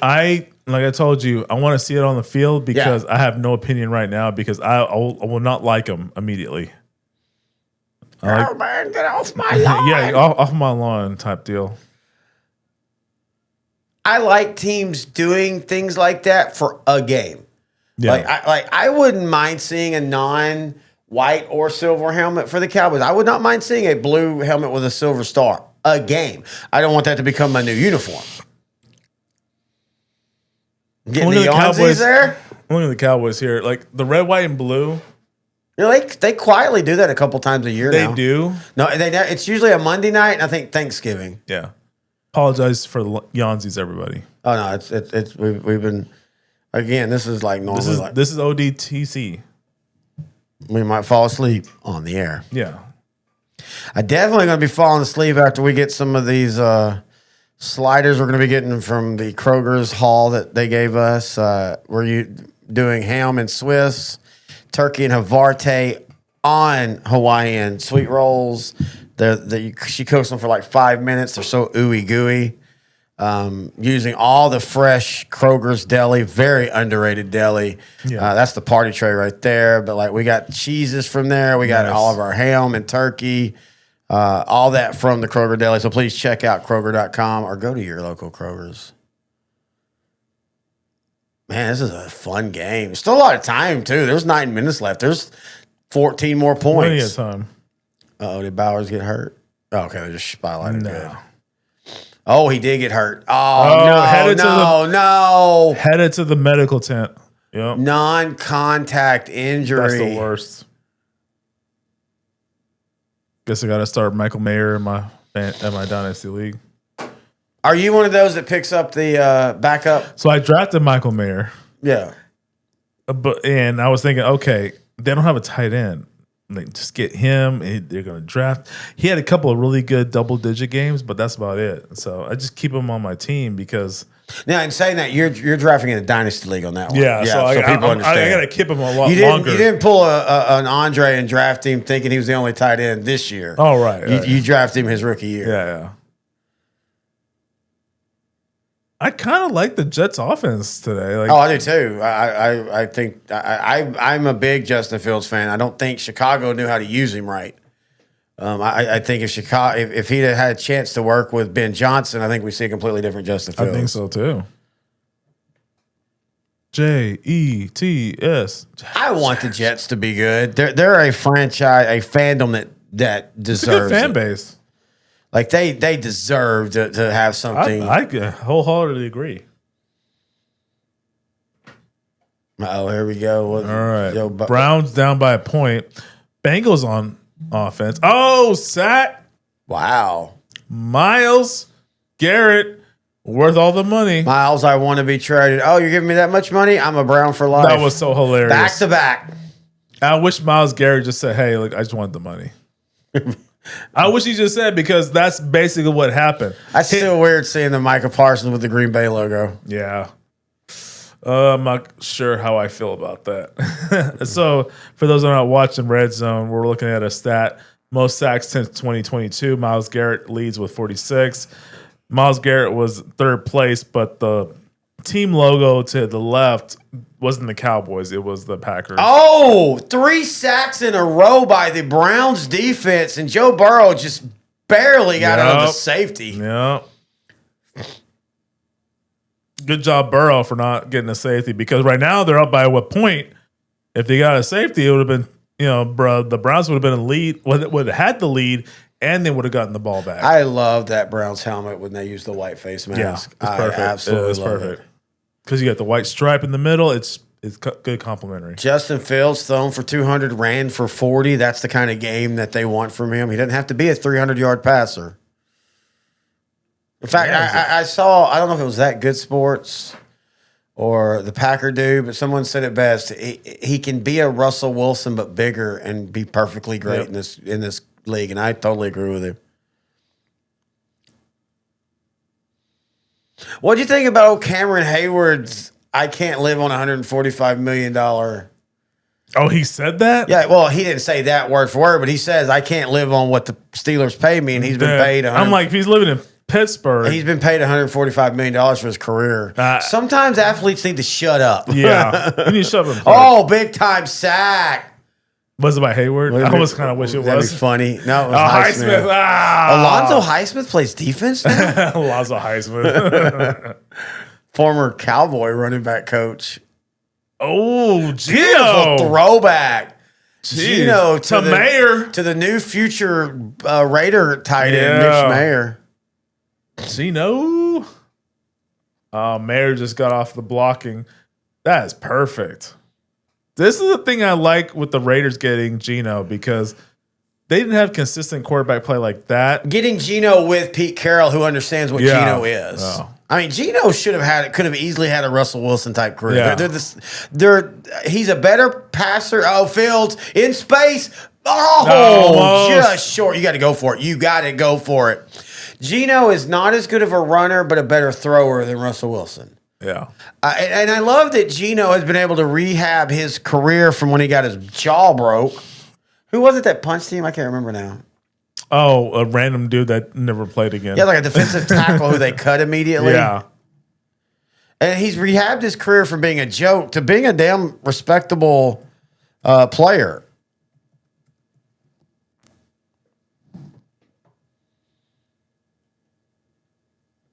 Ike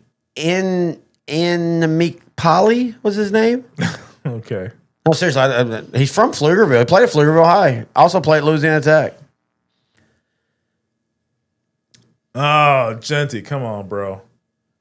Oh, apparently Gino owed him $600. Yeah. That's right. He went to the Rams. I mean, to the Bills. He got into a fight with the Bills player. Obviously, he just had some anger issues. It was good blocking, Genty. You gotta not slip and fall.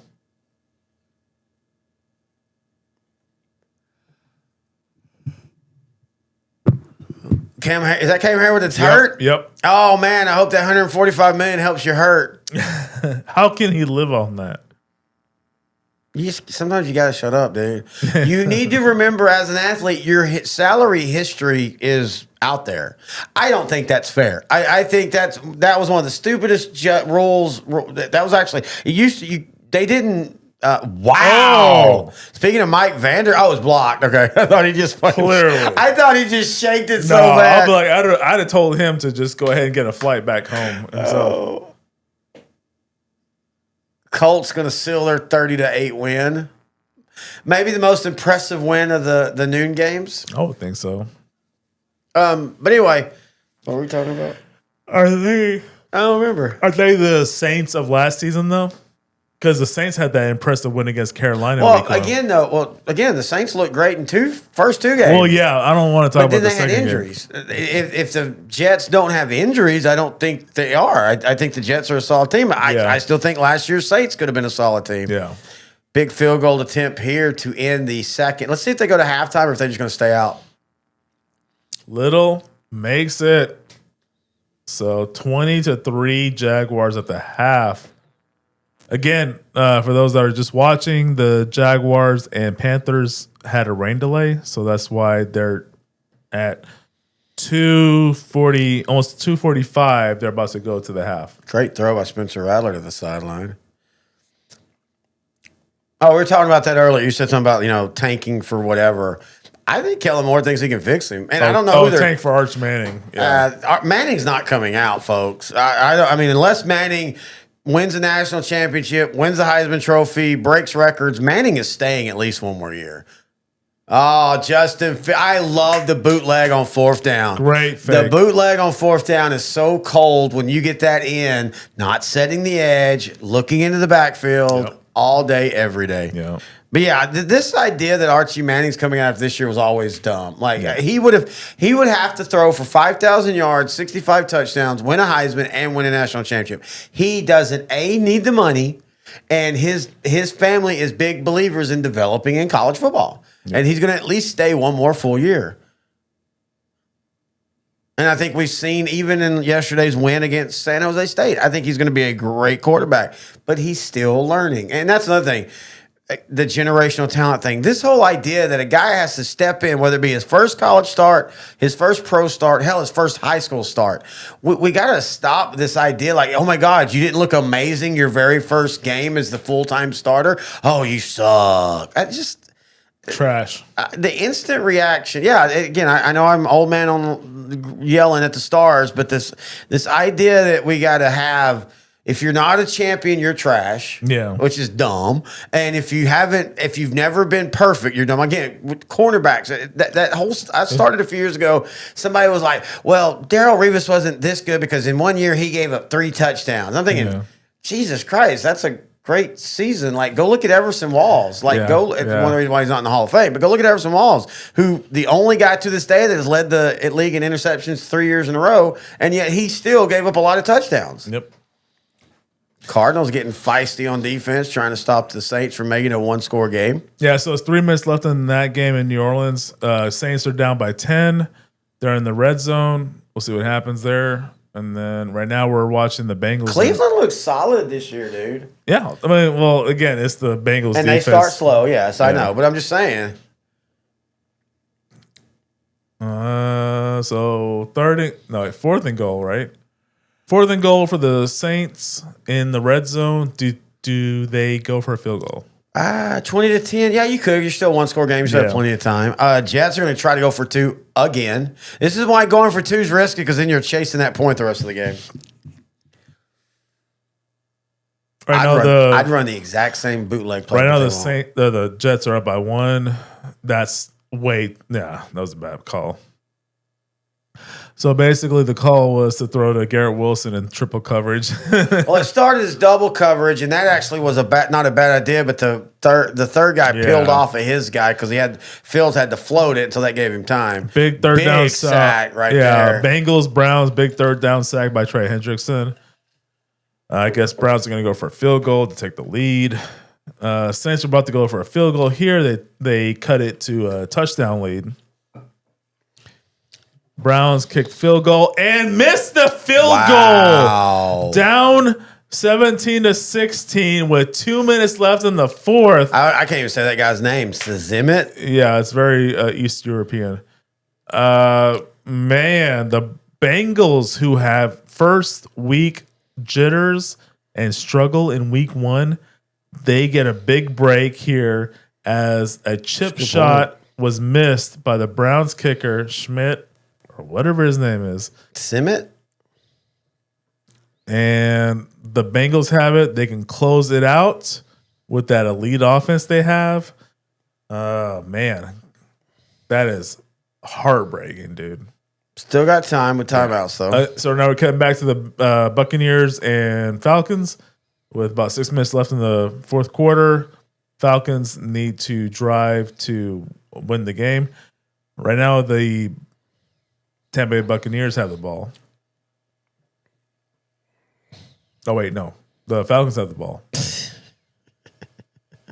is a problem I have because a lot of these players on defense have single numbers. They all look the same. Is that what you're trying to say? Yeah, all these people look the same. All NFL players of yeah, certain... they're all the same. Yeah, all the offensive linemen look the same. Anyway, Kyle Pitts gets a catch for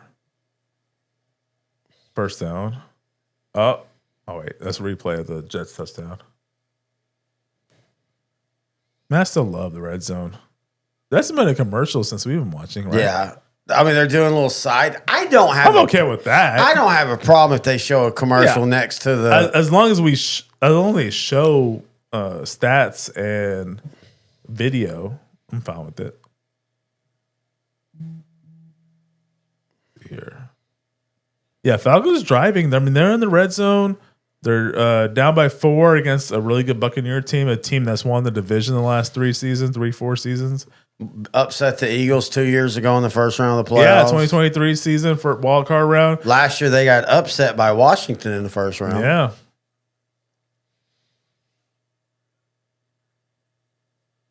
Running has not been a strong point for the Falcons as they got... Even though they have elite runners. Again, a lot of that's just first game stats. Like, you're just going to get weird. Very true, very true. Oh, yeah, I keep forgetting Sam Darnold's on the Seahawks. Starting quarterback. Yep. I mean, they paid him, too. Yeah. Basically, White Gino.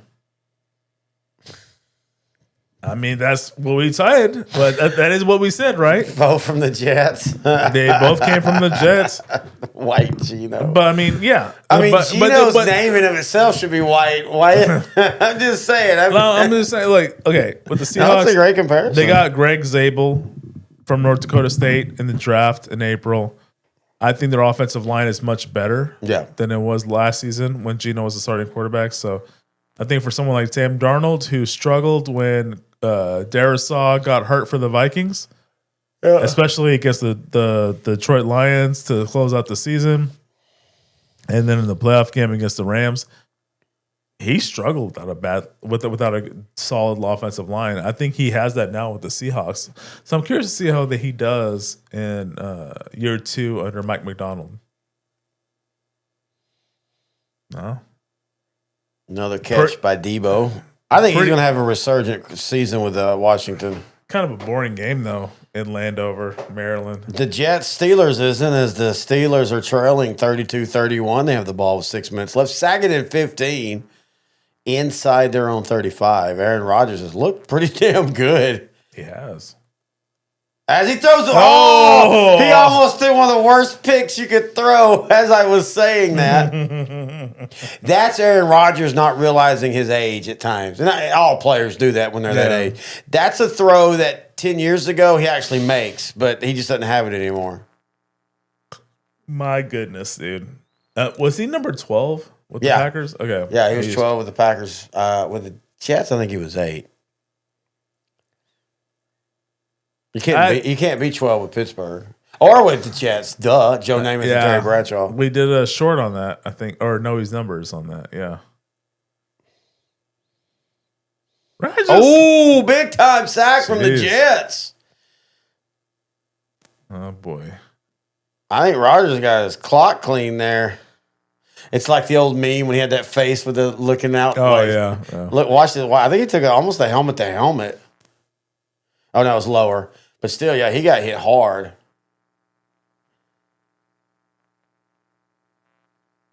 Hey, good. Hey, they have a defensive head coach in Aaron Glenn. And this has been very much like his Detroit team. They might win, but still give up 30 points. Yeah. I guess it tracks. All right, the 4th and 1 for the Bengals, and they're going for it? No. Yeah, for the Bengals, yeah. Oh, at their own, they're trying to draw the offside. Yeah, they're trying to draw the offside. I'm about to say, at their own 35, just punt the ball. Don't let 80-year-old Joe Flacco. I don't know, man. I mean, like you have the Chase Brown, you have T. Higgins, you have Jamar Chase, you have Joe Burrow. No, you don't. I am as aggressive as you can be, but unless you have a top 2 running back on 4th and 1, you don't go for it in that position. Fair. Tyler Algier trying to vulture. Vulture Bajan. They're going to have to go for it. 3:35 left. The Falcons are trailing 17-13. They have the ball at about the 4, but it'll be 4th and 1. Washington with a 14-6 lead, looking to seal the deal here. Defensively, they've played well, but it is the Giants, so, hey. The shade. Oh, is that Debo? I said Debo! It. Did I not say Debo's going to? I think Debo's going to. I think in Washington, where he doesn't have to be number 1. Yeah. He's going to shine because you can use him more like this. And beautiful play he call. is a Swiss Army knife. Yes. You can use him wherever. 4th and 1. Phoenix shooter Penix rolling. He's not going to get it. Oh, he does. He got the first down, but the ball came out. Oh. Is this a 60-yarder? Nope. They're calling it down. Oh boy, this would have been a shot. Running. Oh wait, he's still running. Run it, and then they can review it. He's still running. Because if he scores that touchdown, and it's, I think he got the first down, and then the ball he got down. Let's see. First down. Okay, first. Oh! Touchback. Derek Carr. He wasn't touched. He Derek Carr'd. No, I don't think it went out of bounds. It went into the end zone like Derek Carr against the Cowboys. It can be returned out. The ball doesn't die if it goes in the end zone. It can be returned. It goes to the other team at the 20, right? Unless he returns it out. The ball didn't go out of bounds. I thought it went out of bounds. No, but the player might be out of bounds. Yes, he was. Yeah, he was out of bounds. Now I don't know what that means. I think it's touched back to the 20. I gotta admit, that's a weird rule. Like you want to You want to give the defense a reward. Oh, an interception is going to end it for Joe Flacco. That's lame. That's his. Well, Bengals 1-0. That's the second interception he's thrown. That was a tip drill today. Oh wow, Xavier Worthy suffered a dislocated shoulder. He's hopeful to return to play with a brace. I got to admit, I don't like the rule of the ball going out of the end zone's a touchback. Like you want to reward the defense, but that you're over rewarding them there. Yeah. I like the idea of the offense gets the ball back at the 20. If you want to do something like that, okay, sure. But completely changing possession to me is a little too much. Michael Watt said Browns factory of sadness in midseason form. They're a weirdly constructed team now. Yeah. And it's so weird because 3 years ago, they looked like they were going to be the future consistent AFC dominating team. Saints with a big sack as they're down.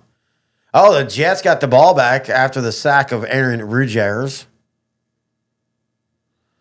Ooh, Fields almost fumbled. 4th down, so they're going to have to punt. I love when you get a game like this. It's been mostly offense, high scoring, when the defenses step up, though, in the last. Kind of like UT USC. Yep. 05 championship. Yes, sir. We'll have to do a short on that one soon. Oh, yeah. That'd be great. Yeah, it's just good play. All right, so Raiders. Surprised by how the Patriots at home are down 10. Okay, yeah, considering Geno all the throwing improvements. deep. Oh my God! What a hell of a catch! Great catch. Oh boy, who is that? Somebody junior. Yeah. He almost looked like. Dang it! What's his name? Former Texans wide receiver who went to the Cardinals. Hopkins. Yeah, he kind of looked like him. Has the same height and body build and the same dreads. Kellen Moore now. Hey, look, Spencer Rattler, 22 of 34, 184 yards. Not bad.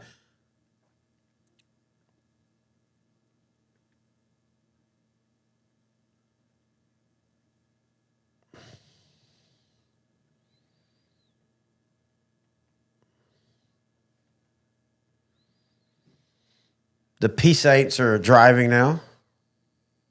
The Piss Ants. Got him. Aaron Rodgers now, a chance to do Aaron Rodgers things.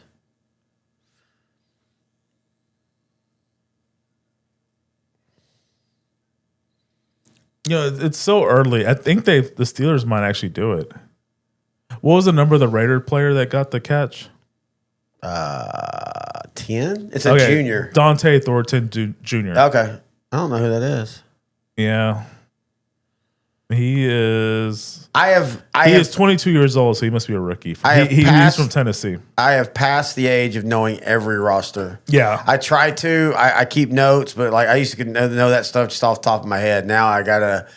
People like Trey Tucker. I forgot. I remembered him once I saw him at the Cincinnati Bearcats. Yeah, Bearcat uniform because he was part of that team that went the last one that. Undefeated. Or, the real good one. With Riddler, right? Yeah. Spencer, well, no, I think it was one before that. Desmond Riddler. I think it was 2 years before that because they were good 2 years before that, and then they had the undefeated year. Cincinnati, the underrated football program. They are. Yeah, I remember. So as a kid, I remember them being a really good basketball program. Oh yeah, with Bob Huggins. Yeah, who had come from the Northeast. Yeah. They had who was it? Kenyon Martin. I had a love growing up in the 80s for the Georgetown, St. John, the Temple, that whole era. Yeah.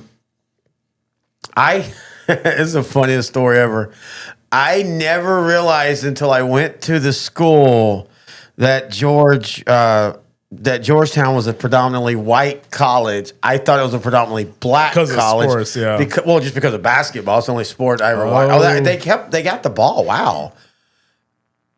I don't. Hey, Michael, we don't have sound on. What was the ruling on that? Because I would have thought with the defender touching the ball and the out of the bounds, that'd have been a touchback. But anyway, I didn't realize Georgetown was a predominantly lawyer white, school. Oh wow, what a catch! Man, that's some Debo. Aaron Rodgers things right there. But anyway, but I love that era. And then John Feinstein, who just passed away recently, was an author, and he did a bunch of behind the scenes look at one, and one of them was the Big East. Yeah. I just man, that was so fun watching, Patrick Ewing and that group, and then Dikembe Mutombo and Alonzo Mourning. I was a big Georgetown fan, and just I loved watching that era of basketball. Look at the Saints. Brandon Cook back where he came from. He might get to 10,000 yards at some point. I can see him being a 1,000-yard receiver. Because it's weird. We're just talking about how great they've had wide receivers. You got Rashid, and that's about it. Like, Brandon Cook, I don't say 1,000, step in maybe 600-700. I liked him at Dallas. He just vanished for like big stretches. That was a big problem with him. That was definitely the big problem with him. Right. Okay. Red zone. I get that this is a play and a snap, but don't take the camera away right when you show the snap. They showed the snap of Spencer Rattler and then they cut. Go ahead and show the play, because by the time they actually see, there we go. Jeez. So Cooks has under 500 yards to go to get to 10,000. Oh, he'll get 10,000. Was that a touchdown, Drake? Oh no, Drake London dropped the ball. Oh wow, that's uncharacteristic.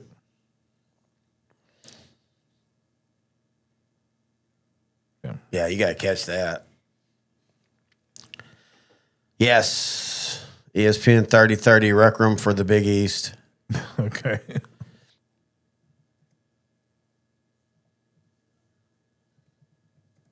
So right now, third and goal for the Buccaneer or for the Falcons. They're down by 4, under 2.5 minutes left in the game.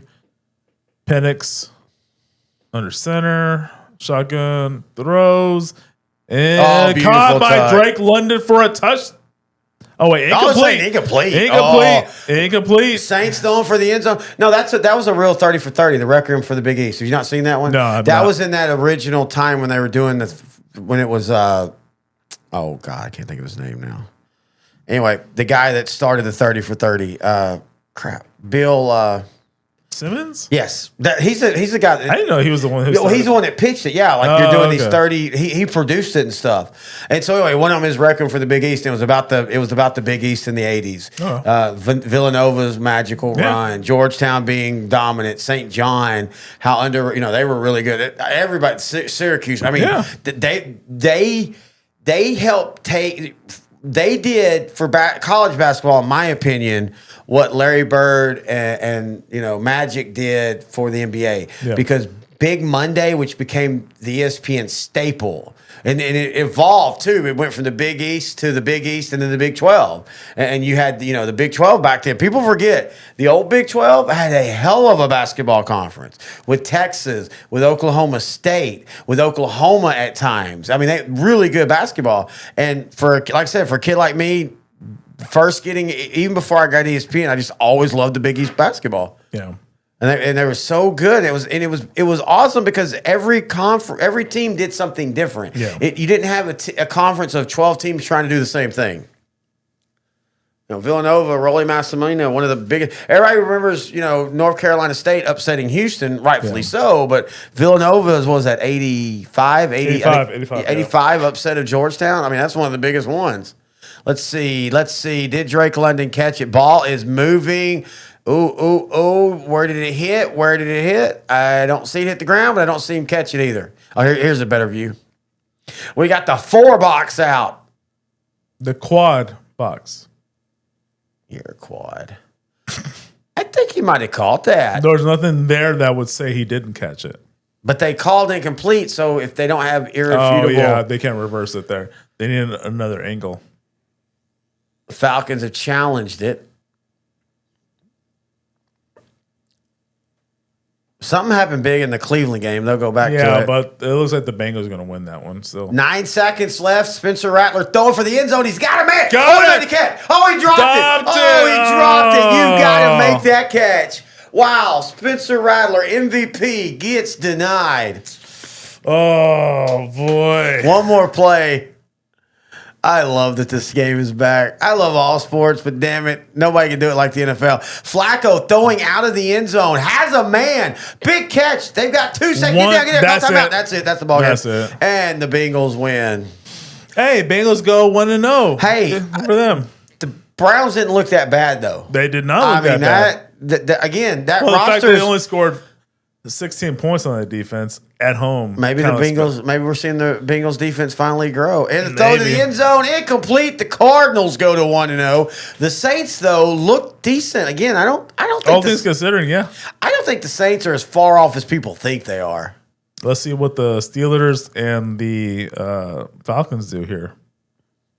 So the Falcons lost their challenge. Yeah, that's pass interference. No, it wasn't.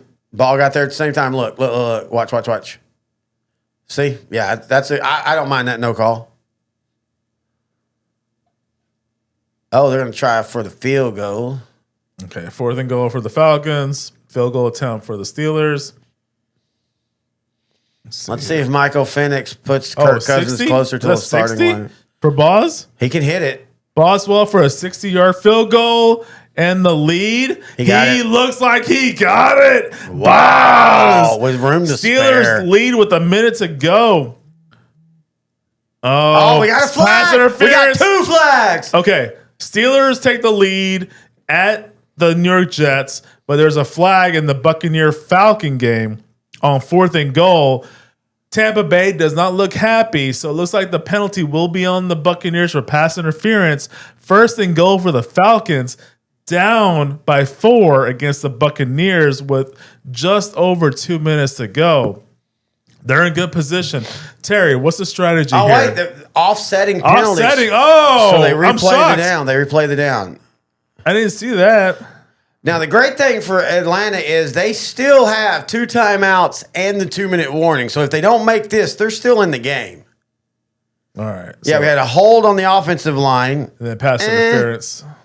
It really wasn't a hold. He was already going to the ground. Yeah, but and then pass interference on the Falcons. There was multiple flags.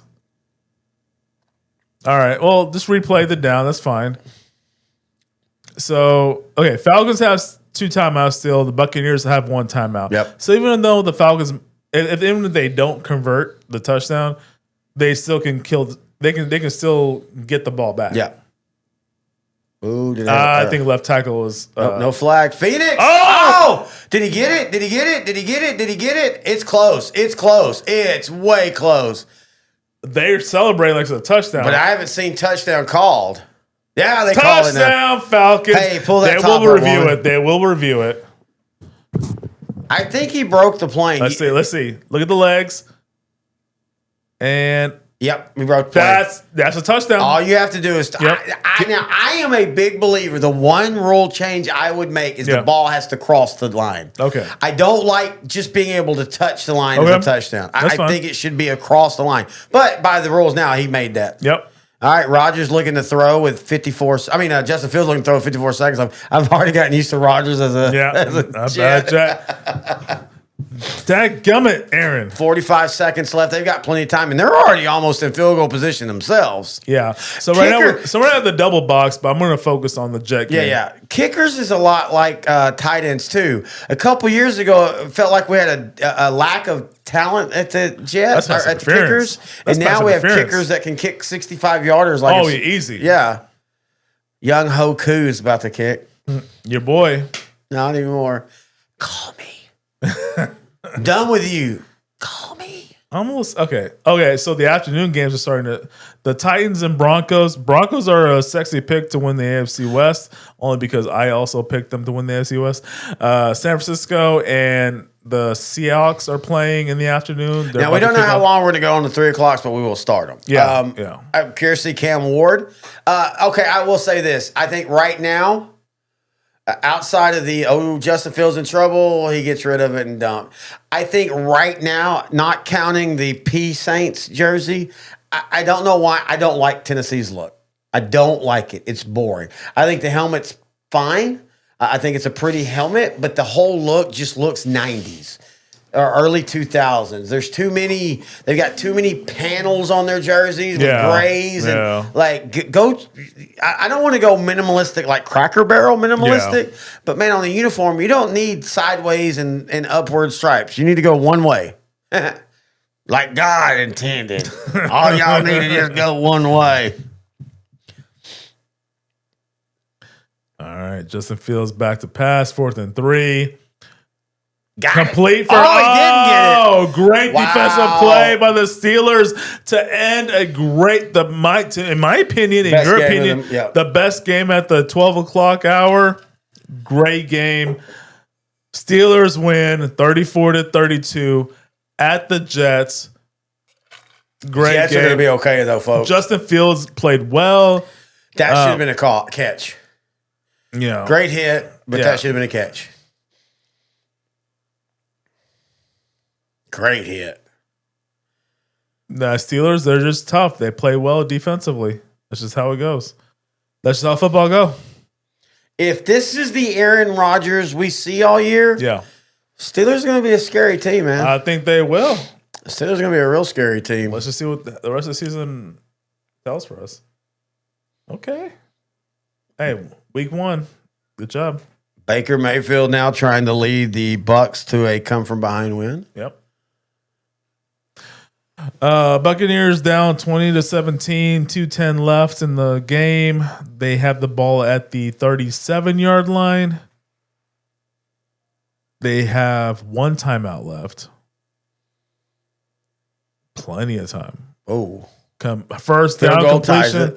Yeah, first down completion to Mike Evans just outside of the 50-yard line at the 48. 1st and 10. I have a feeling Mike Evans will take 15 years if he gets into the Hall of Fame. I would be. You know what? It wouldn't shock me if that was the case, but it would piss me off. Well, here's the thing about him. And I said this in one of our shorts. Yeah. And I don't mean this as a knock. Yeah. Even though I don't think Frank Gore Jr. or Frank Gore is a Hall of Famer. But I would argue to the ground. He had 16,000 yards rushing. He is a first ballot Hall of Famer. First ballot? Third all-time rushing. First ballot Hall of Famer. There's nothing you could ever say that would change my mind about that. This is a pretty Bronco look. Okay, so they make I will say this. The whites is a nice look for the Titans. Oh, I bet you think that. No, it's actually really beautiful. A white party? No, it's actually really. So Denver, we're watching right now, the Denver and Tennessee. Okay, hang on. No. We're not. Frank Gore. Oh, I'm going to take my glasses off. Okay. Frank Gore. Okay, we're having this discussion. Hang on. We're about to do this. Frank Gore never led the league in rushing. Okay, I don't care about that. Frank Gore was a one-time second-team All-Pro. Never made first All-Pro. Okay. That's not a Hall of Famer. I don't care about that. I care about 16,000 rushing yards. Wow. Third all time.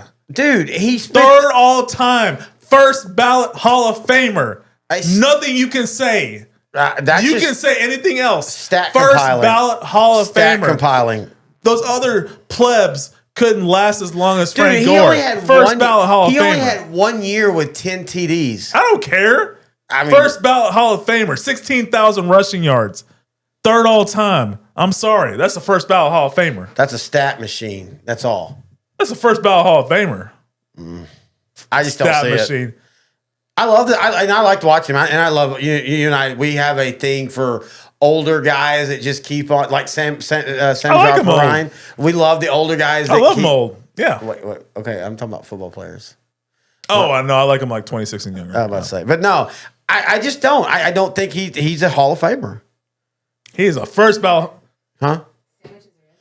Studio wife. Studio wife is cooked. You're having another shot? We're going to do a commercial for Kroger. I thought you were done earlier with 2 shots. Yeah, well. Oh. That's her normal day. Oh, okay. All right. But no, I disagree. I really do. I mean, and even when you look at his 1,000-yard years, like his second year, that was young Frank Gore, great. And I'm not saying he wasn't a great running back. Don't get me wrong. He had 1,695 yards, but after that, it's 1,100, 1,000, 1,100. Okay. Okay, so at what point? What point do you say he's a Hall of Famer? Because he has 16,000 yards. There's nothing that you could tell me. He has 16,000 yards. That's third Because all he played time. 15 years. And he was consistent all the time. But, dude, he played on bad teams Can year Gale in and year Sayers out. do that? Can Terrell Davis do that? Those are Hall of Famers that couldn't last Hey, long. both of them, I've said that before. I think the No, NFL. you said Terrell Davis should not be in the Hall of Fame. I said Gale Sayers. I don't think he should be in the Hall of Fame. But Frank Gore should be in the Hall of Fame. There's a middle between those things, though. And again, I'm not knocking Frank Gore's longevity. And I do think longevity plays a part of it. Emmitt Smith, longevity. But go look at Emmitt Smith. Emmitt Smith wasn't having, in his last 5 years. Emmitt Smith almost had 1,000 yards his last season. But my point is, that's my point, though. But he's one of the greatest of all time, though. But A former MVP. he's a Hall of Famer. All-time Frank rushing Gore's leader. not a Hall of Famer. Frank Gore should be a Hall of Famer. Dude, but he's not eligible yet because his last year was 2000. Or Or 2020. He's eligible this year. And look, I will say this. I think I said this on one of our Hall of Fames. There's only like 2 guys in all of sports that I have a real issue with being in the Hall of Fame. One of them being Harold Baines, just because baseball, he literally got in because longevity. Well, and Tom LaRussa was on the Veterans Committee. Is Harold Baines the Frank Gore of? No, actually, Frank Gore actually has a better career than Harold Baines. Okay. Look, this is nothing against Harold Baines. They traded him to Texas. He didn't work out there. He wasn't bad, but he wasn't what they thought. But like Harold Baines almost had 3,000 hits. Tom LaRussa being on the Veterans Committee literally is what got him in. Yeah. I don't dislike Frank Gore as a running back. He was fun to watch because he grinded, but when you look at his career and you look at his he literally just became a stat guy. 900, 700, 500, 600. That's adding to stats, and that's great. But he never, outside of 1 year when he got 1,600 yards and he was only an All-Pro 2, he never was an impact to the game. To me, a Hall of Famer has to have a true impact to the game.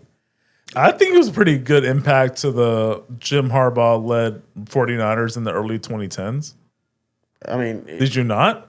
Not really. I mean, don't look at the numbers. Look at what they did when he was there. When he had Jim Harbaugh there. No, you're right. They won. You're not wrong. He was more effective. I would say maybe not. Maybe rushes that created first downs were up, or. Oh, no, all those are valid points, dude. All those are 100% valid points. In 2012, he was amazing in the playoffs. I would be pissed if Frank Gore was not in the Hall of Fame. Especially since that is such a hard barrier to get to. Mario talking about their uniforms. He says, because we are a boring organization. I will say this. I think they should lean into the Houston Oilers colors. If you're gonna flaunt them, if they're not gonna give it to the Texans, touchdown! 59 Baker seconds. Mayfield, clutch! Heyo, Emeka Egbuka. 2 touchdowns on the day for the rookie from Ohio State. 2 touchdowns. I think now I am 100% saying it. Titans, lean into the Houston Oilers colors. Use the same logo. Yeah. Use everything the same, but just go with the baby blues and the reds, and y'all will destroy the world. Yep. We will forgive you for killing Steve McNair.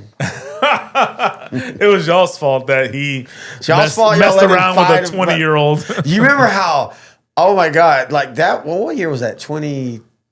He died in 2009. Yeah, was it 29? So he had that great year in 06 with the Ravens, and then he had that year with the Ravens in 07. Yeah, July 4th. That's what I knew there was something weird about it. It was July 4th. It was July Independence 4th. Day. Okay. Yeah, because apparently she declared she wanted her you need to be with me or leave, and then that's so sad. You think he's a Hall of Famer? 49ers and Seahawks. Here we go. You think he's a Hall of Famer? Who? Steve McNair. No. Former MVP. But no, not Hall of Famer. Yeah. No, I agree with you. Look at that end zone. Oh, that's gorgeous. Okay, Broncos. Okay, Titans, Broncos, my favorite look so far. Yeah, again, I will admit, the Titans, I still don't like the gray and the blue, but I like the white with the top. As I said, all white with a dark helmet. It looks better when you're against someone like... Seattle's got to get rid of uniforms. The Niners, stay classic 49ers Niners. Look great, yeah. Seattle just looks so boring. Especially like I was doing the Sean Alexander video this week, and so people forget he spent the first part of his career in the old look.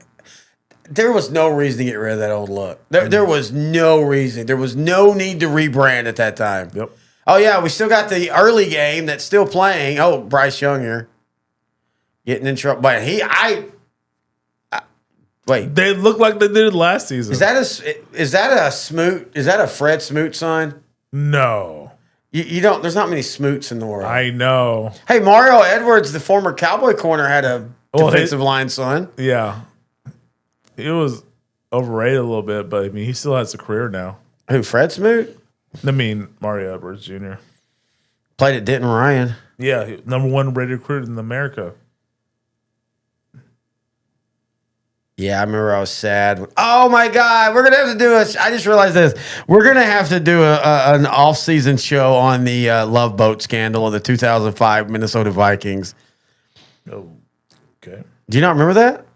I mean, 05. No, you don't remember the Love Boat? It was after Corey Stringer died. So. You don't remember the Love Boat scandal? No. They were going out on the lake with all the kind of like doing a White House for the Cowboys on the lake, and like Dante Culpepper, Fred Smoot, Pat Williams, Bryant McKinney, Nate Burles, all of the guys were there, and they're just banging chicks. And then you also had the old what was the Oregon running back that went there and he did the fake pee? Marion. Oh, what was his name? LeGarrette Blount was a guy. No. This is before him. Let's see who. Ontario Smith.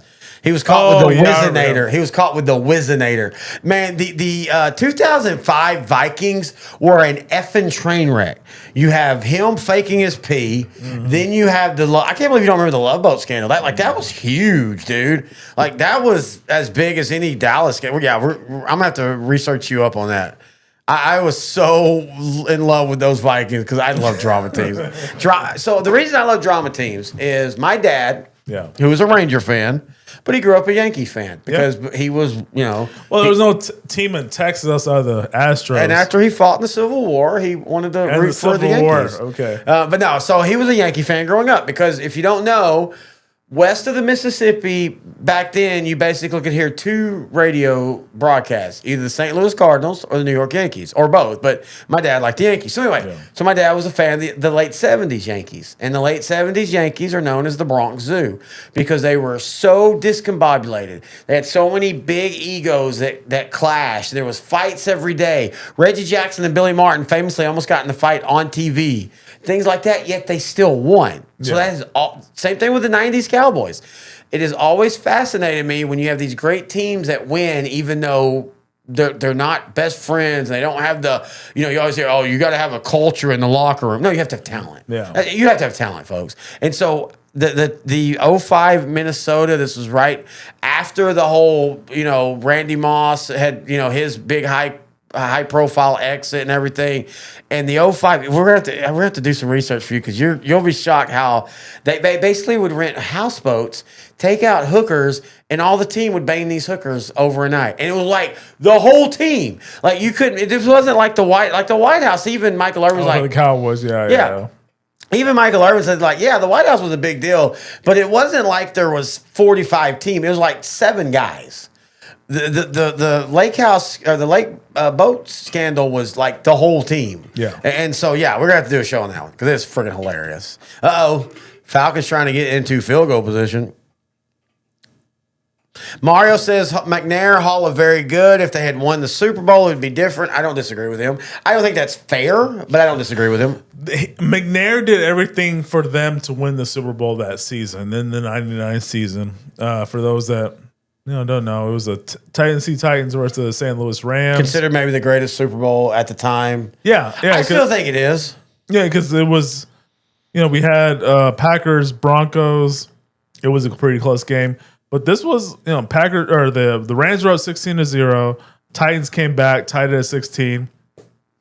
Warner throws a deep bomb to Bruce, catches it, touchdown, 23-16.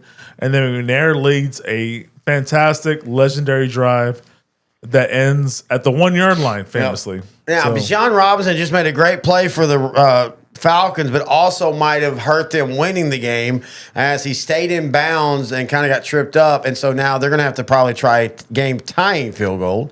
Jaguars get a first down. I thought it was incomplete. I keep calling him Hunter Lawrence. Yeah. It's okay. I don't know why I've always had that name. I don't know. It's weird. Maybe because no starting quarterback should be named Trevor. Probably. Niners look unbeatable. Ricky get shot. Crown Pearsall. him. Crown him. Ones. Oh, look at that foot. Was it out? Was it out? I mean, like literally half his foot is out. Yeah, but if he isn't Unless he touching, wears a size 4 foot, he's out of bounds. but if his foot's not actually touching, Unless his foot is not touching. his foot's not. Don't touch. I'm pretty sure his foot touched though. But I agree with you. Yeah, I've always loved sports drama. I think that's one of the reasons why I love, again, not only because they won, but I love the 90s Cowboys. There was so much drama. Yeah. I love the bad guys winning. That's why, I've always said I had this weird dichotomy as a kid. I'm a Cowboy fan, and even though there was a lot of shit going on under the scenes, nobody wants to talk about the fact that they're running joke in the 80s where they were the cocaine Cowboys. Yeah. That's not the 90s Cowboys, cocaine folks. Cowboys. That's the late 70s, it. early 80s. But of course, back then, every sports league was doing the cocaine. Yeah, in the 80s for baseball got hit with it in the 80s, but my other favorite team outside of like the Oilers was the Oakland Raiders because they were the bad guys. No, now it's kind of crazy because there's no actual team in Oakland. Yeah. Well, they've moved now 3 times. 4 times if you count the fact they moved twice back. Yeah. Penix 2nd and 4, throws it first down, Pitts out of bounds, 16 seconds left. Hey, look, I'm a guy that said I thought Kirk Cousins would eventually take over the starting job. I'm not saying that it won't, but Michael Penix Jr. has looked really damn good in this game. 24 of 37, 274 yards and a touchdown. I don't think they're losing because of Penix. I think they're losing because talent on the Buccaneers, and then I think the Falcons still need a over-the-top threat at wide receiver. Drake London is more of an underneath guy. Yeah. You've got Kyle Pitts at tight end, whatever he may be. You've got Bijan Robinson and Tyler Algier, but they need a guy that you it's still early. They're at the 26-yard line, 16 seconds left, no timeouts, down by 3. Got a guy wide open. Oh, great defensive play. Another one. Great defensive play. The corner fell down, and I don't know who that is. Number 31 Winfield for the Bucks. Jr.? I think it's Winfield. That Antonio Winfield Jr.? All-pro, one of the best safeties in football right now. That's a game-winning touchdown right Winfield, there. Yeah, Winfield Jr. Good call. That's a game-winning touchdown because the corner fell down. The timing on that was perfect. So 11 seconds. Now the Falcons have got to be careful. They have no timeouts. Yeah. You cannot take a sack right here. You cannot wait too long. Because at least at the bare minimum, you want Koo to be able to at least tie it and send it to overtime. Got him. Oh, that's pass interference. They didn't call it. No. Oh, wow. All right, so now you kicked the field goal and tie. Yeah. 6 seconds left, kick field goal and tie. Let's see this.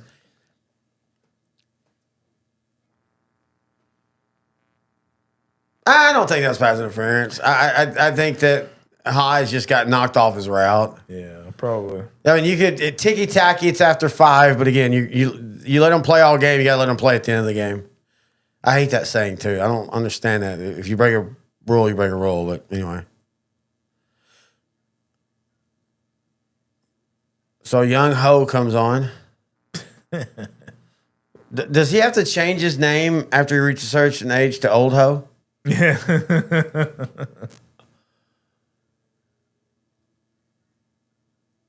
Oh, Green Bay and Lions, Texans, and Rams. Big game there in Green Bay. Rams Texans a great conference against conference. Oh, I'm sorry. I thought they were showing. Missed? No. They were showing the one he missed. The other kicker, Tampa. Okay. I realized, wait a minute. Atlanta's kicking. They were showing he missed a field goal. Now, in retrospect, we don't know if that would win it for him because again, 6 seconds. All we know, the Falcons would have thrown to the end zone and yeet.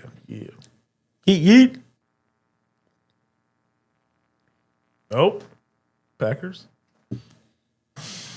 By the way, I am perfectly fine. I actually like the new kicking rules. I like that they put them in for good. Yeah. I know it's weird, folks. We don't like change, but I think the new kickoff lineup and how they do it allows for more kickoff chances. So I'm fine with that. Without everybody cracking their skull. He missed it. Young Ho! He missed it. Misses The it. Tampa Bay Tampa Bay goes 1-0. I think Kim is legitimately, I know he was an all-pro 2 years ago, but I think he's kicking for his job. Because he struggled last year, and now he misses. He almost Mike Vanderjack missed that one. Like, that wasn't even close. Look. That was terrible. Unless it was blocked. Oh, let's see.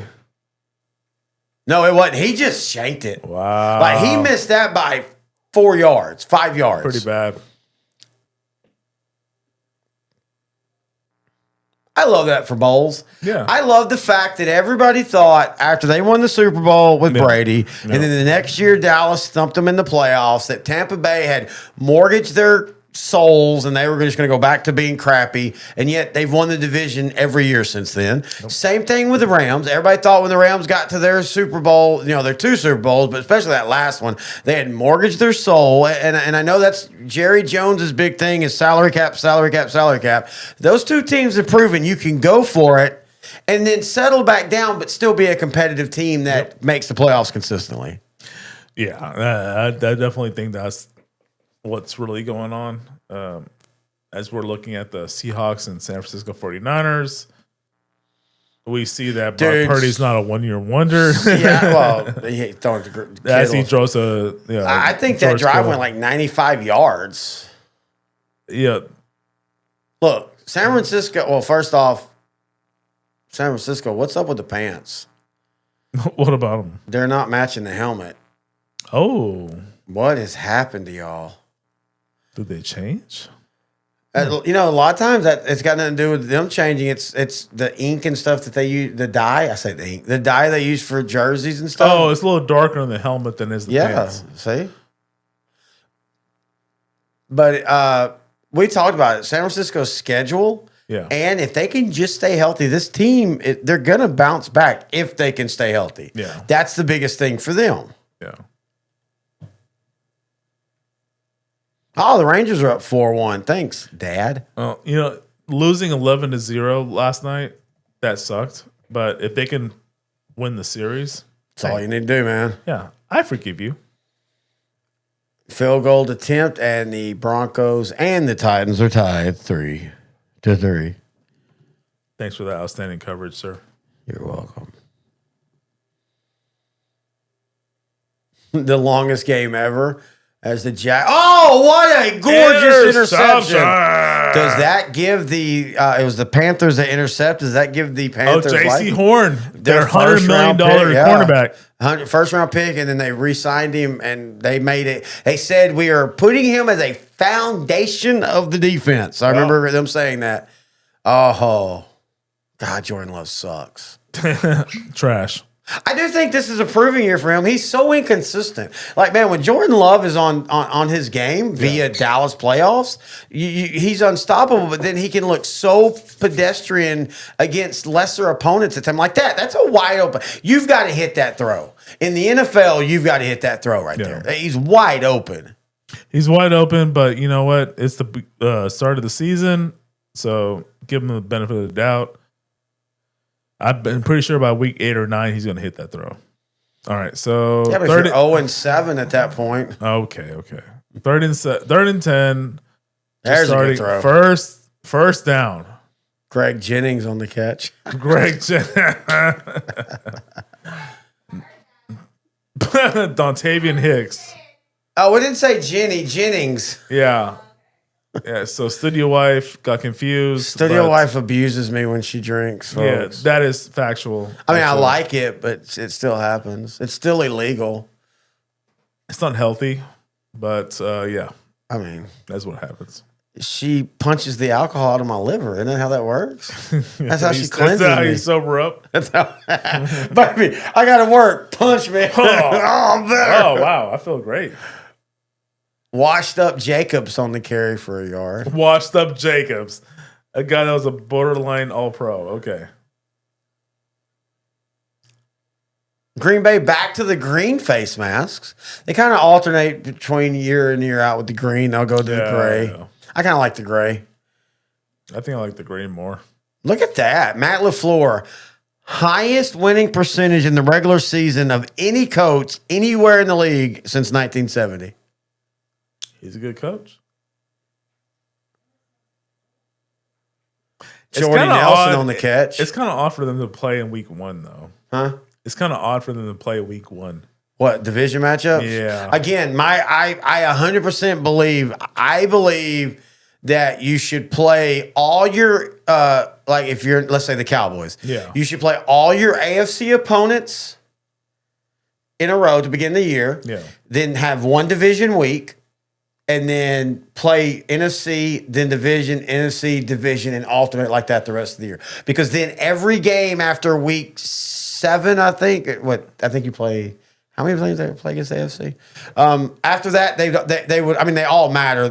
Astros scored to make it 4-2, but it's the bottom of the 7th. That would make every game after the first month so friggin' important. You know, the Rangers right now are fighting for a playoff spot. Yes, sir. Like Dallas should not be playing the San Diego. Well, they shouldn't be playing San Diego because nobody would be there. Dallas should not be playing the Chargers on December 21st. It should be all NFC. At least, if nothing else, after Thanksgiving, it should be all NFC teams. Well, Pollard. Like I would like it if you played all your AFC teams. Then you played your 3 division teams, and then you played your NFC teams, and then you finished the season with your 3 division teams. That'd be awesome, dude. That would be.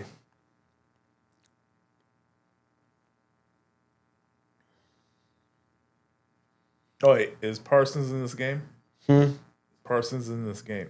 I don't know.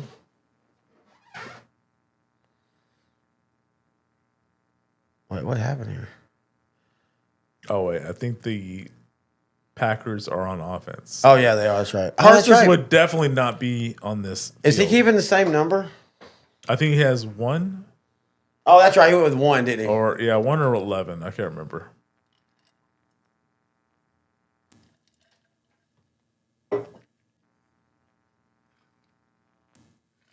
Wow. Good job, Lions. That should be a 15-yard penalty right there. For what? He just threw another team or opposing team. He tossed the helmet to the sideline, helping him out. That should have been 15 yards.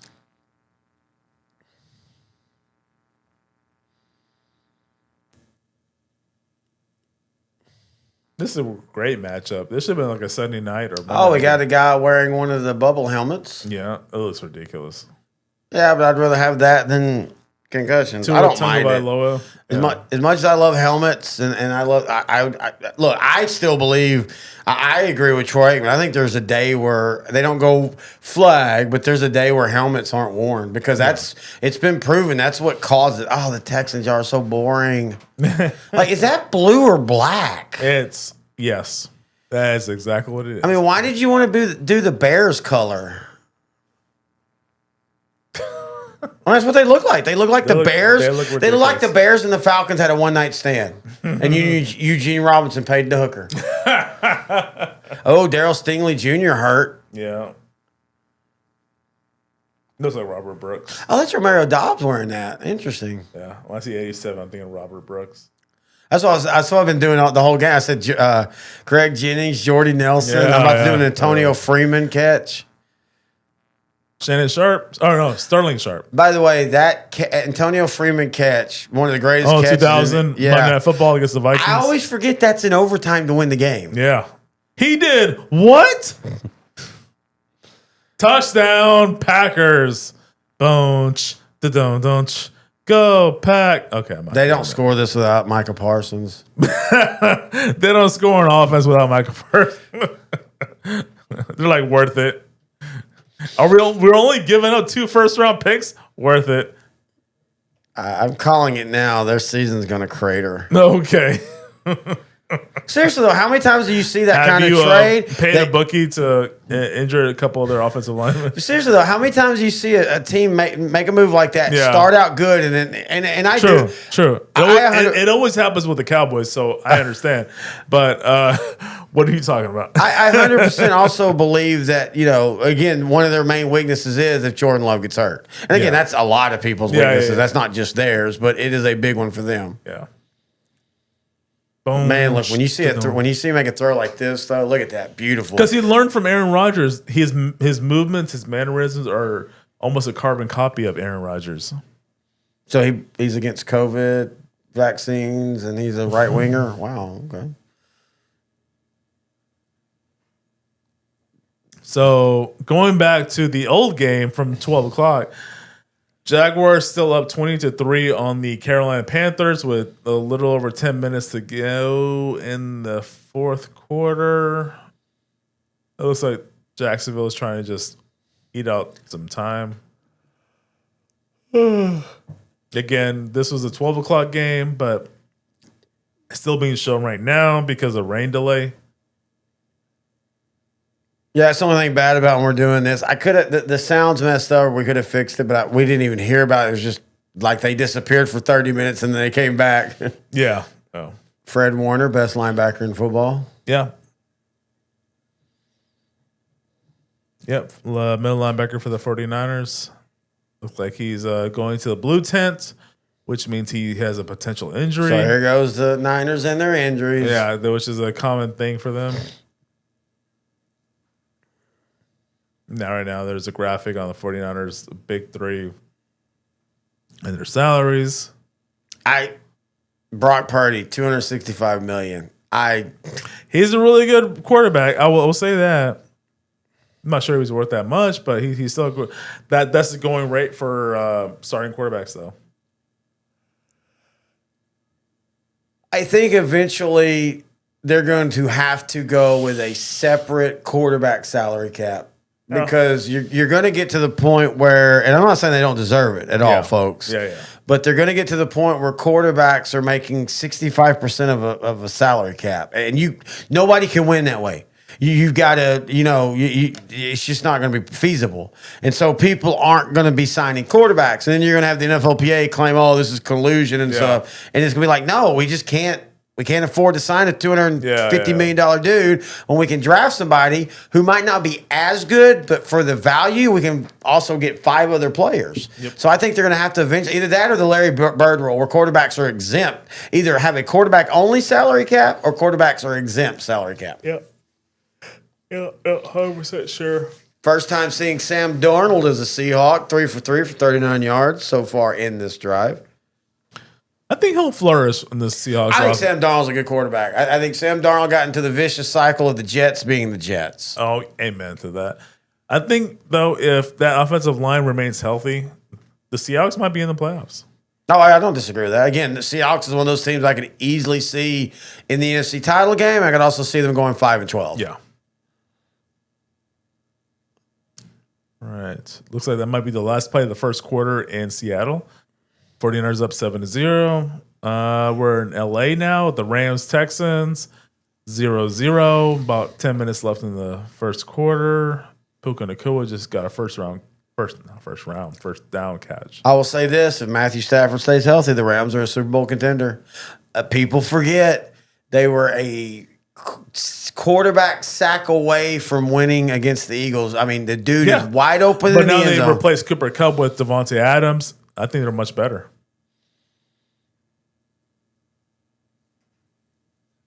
All right. Intern commissioner of the pro. We'll take a 2-minute break.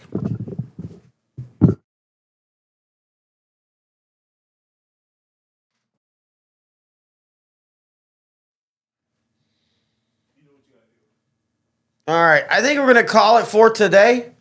We went almost 4 hours. We had 8,000 viewers at one point. We're now down to like 6. I think everybody's kind of the same way. We're about to come in there. Okay. Yeah. I got your place ready. Yeah. Thank you, baby. So that's going to do it for Outdrank the Coverage, the first ever Redzone watching party. We're definitely going to do this again. We do thank all the commentators that came in and everybody that watched. Again, 8,000 views. at one point. Absolutely thrilled by that. So, next show tomorrow, we're recording a college recap and the first NFL Week 1 recap. I think Grant Goodwin's going to probably join us for the college show, and then it'll be intern Noah and I for the pro show. Until then, all of this was brought to you by Kroger's. We do appreciate everything they did for us. What a great spread they have. In fact, we're about to go eat the sliders right now, as Kroger's did a wonderful job hooking us up. Also want to thank Grandeur Pet Solutions. It's football season, and that means it's bug season. I meant to hit this one. Grandeur Pet Solutions, they've been a long-time sponsor of the show, and we do appreciate them as well. Until next time, that was intern Noe, the pro, the numbers, the official guy. I am Terry Bennett.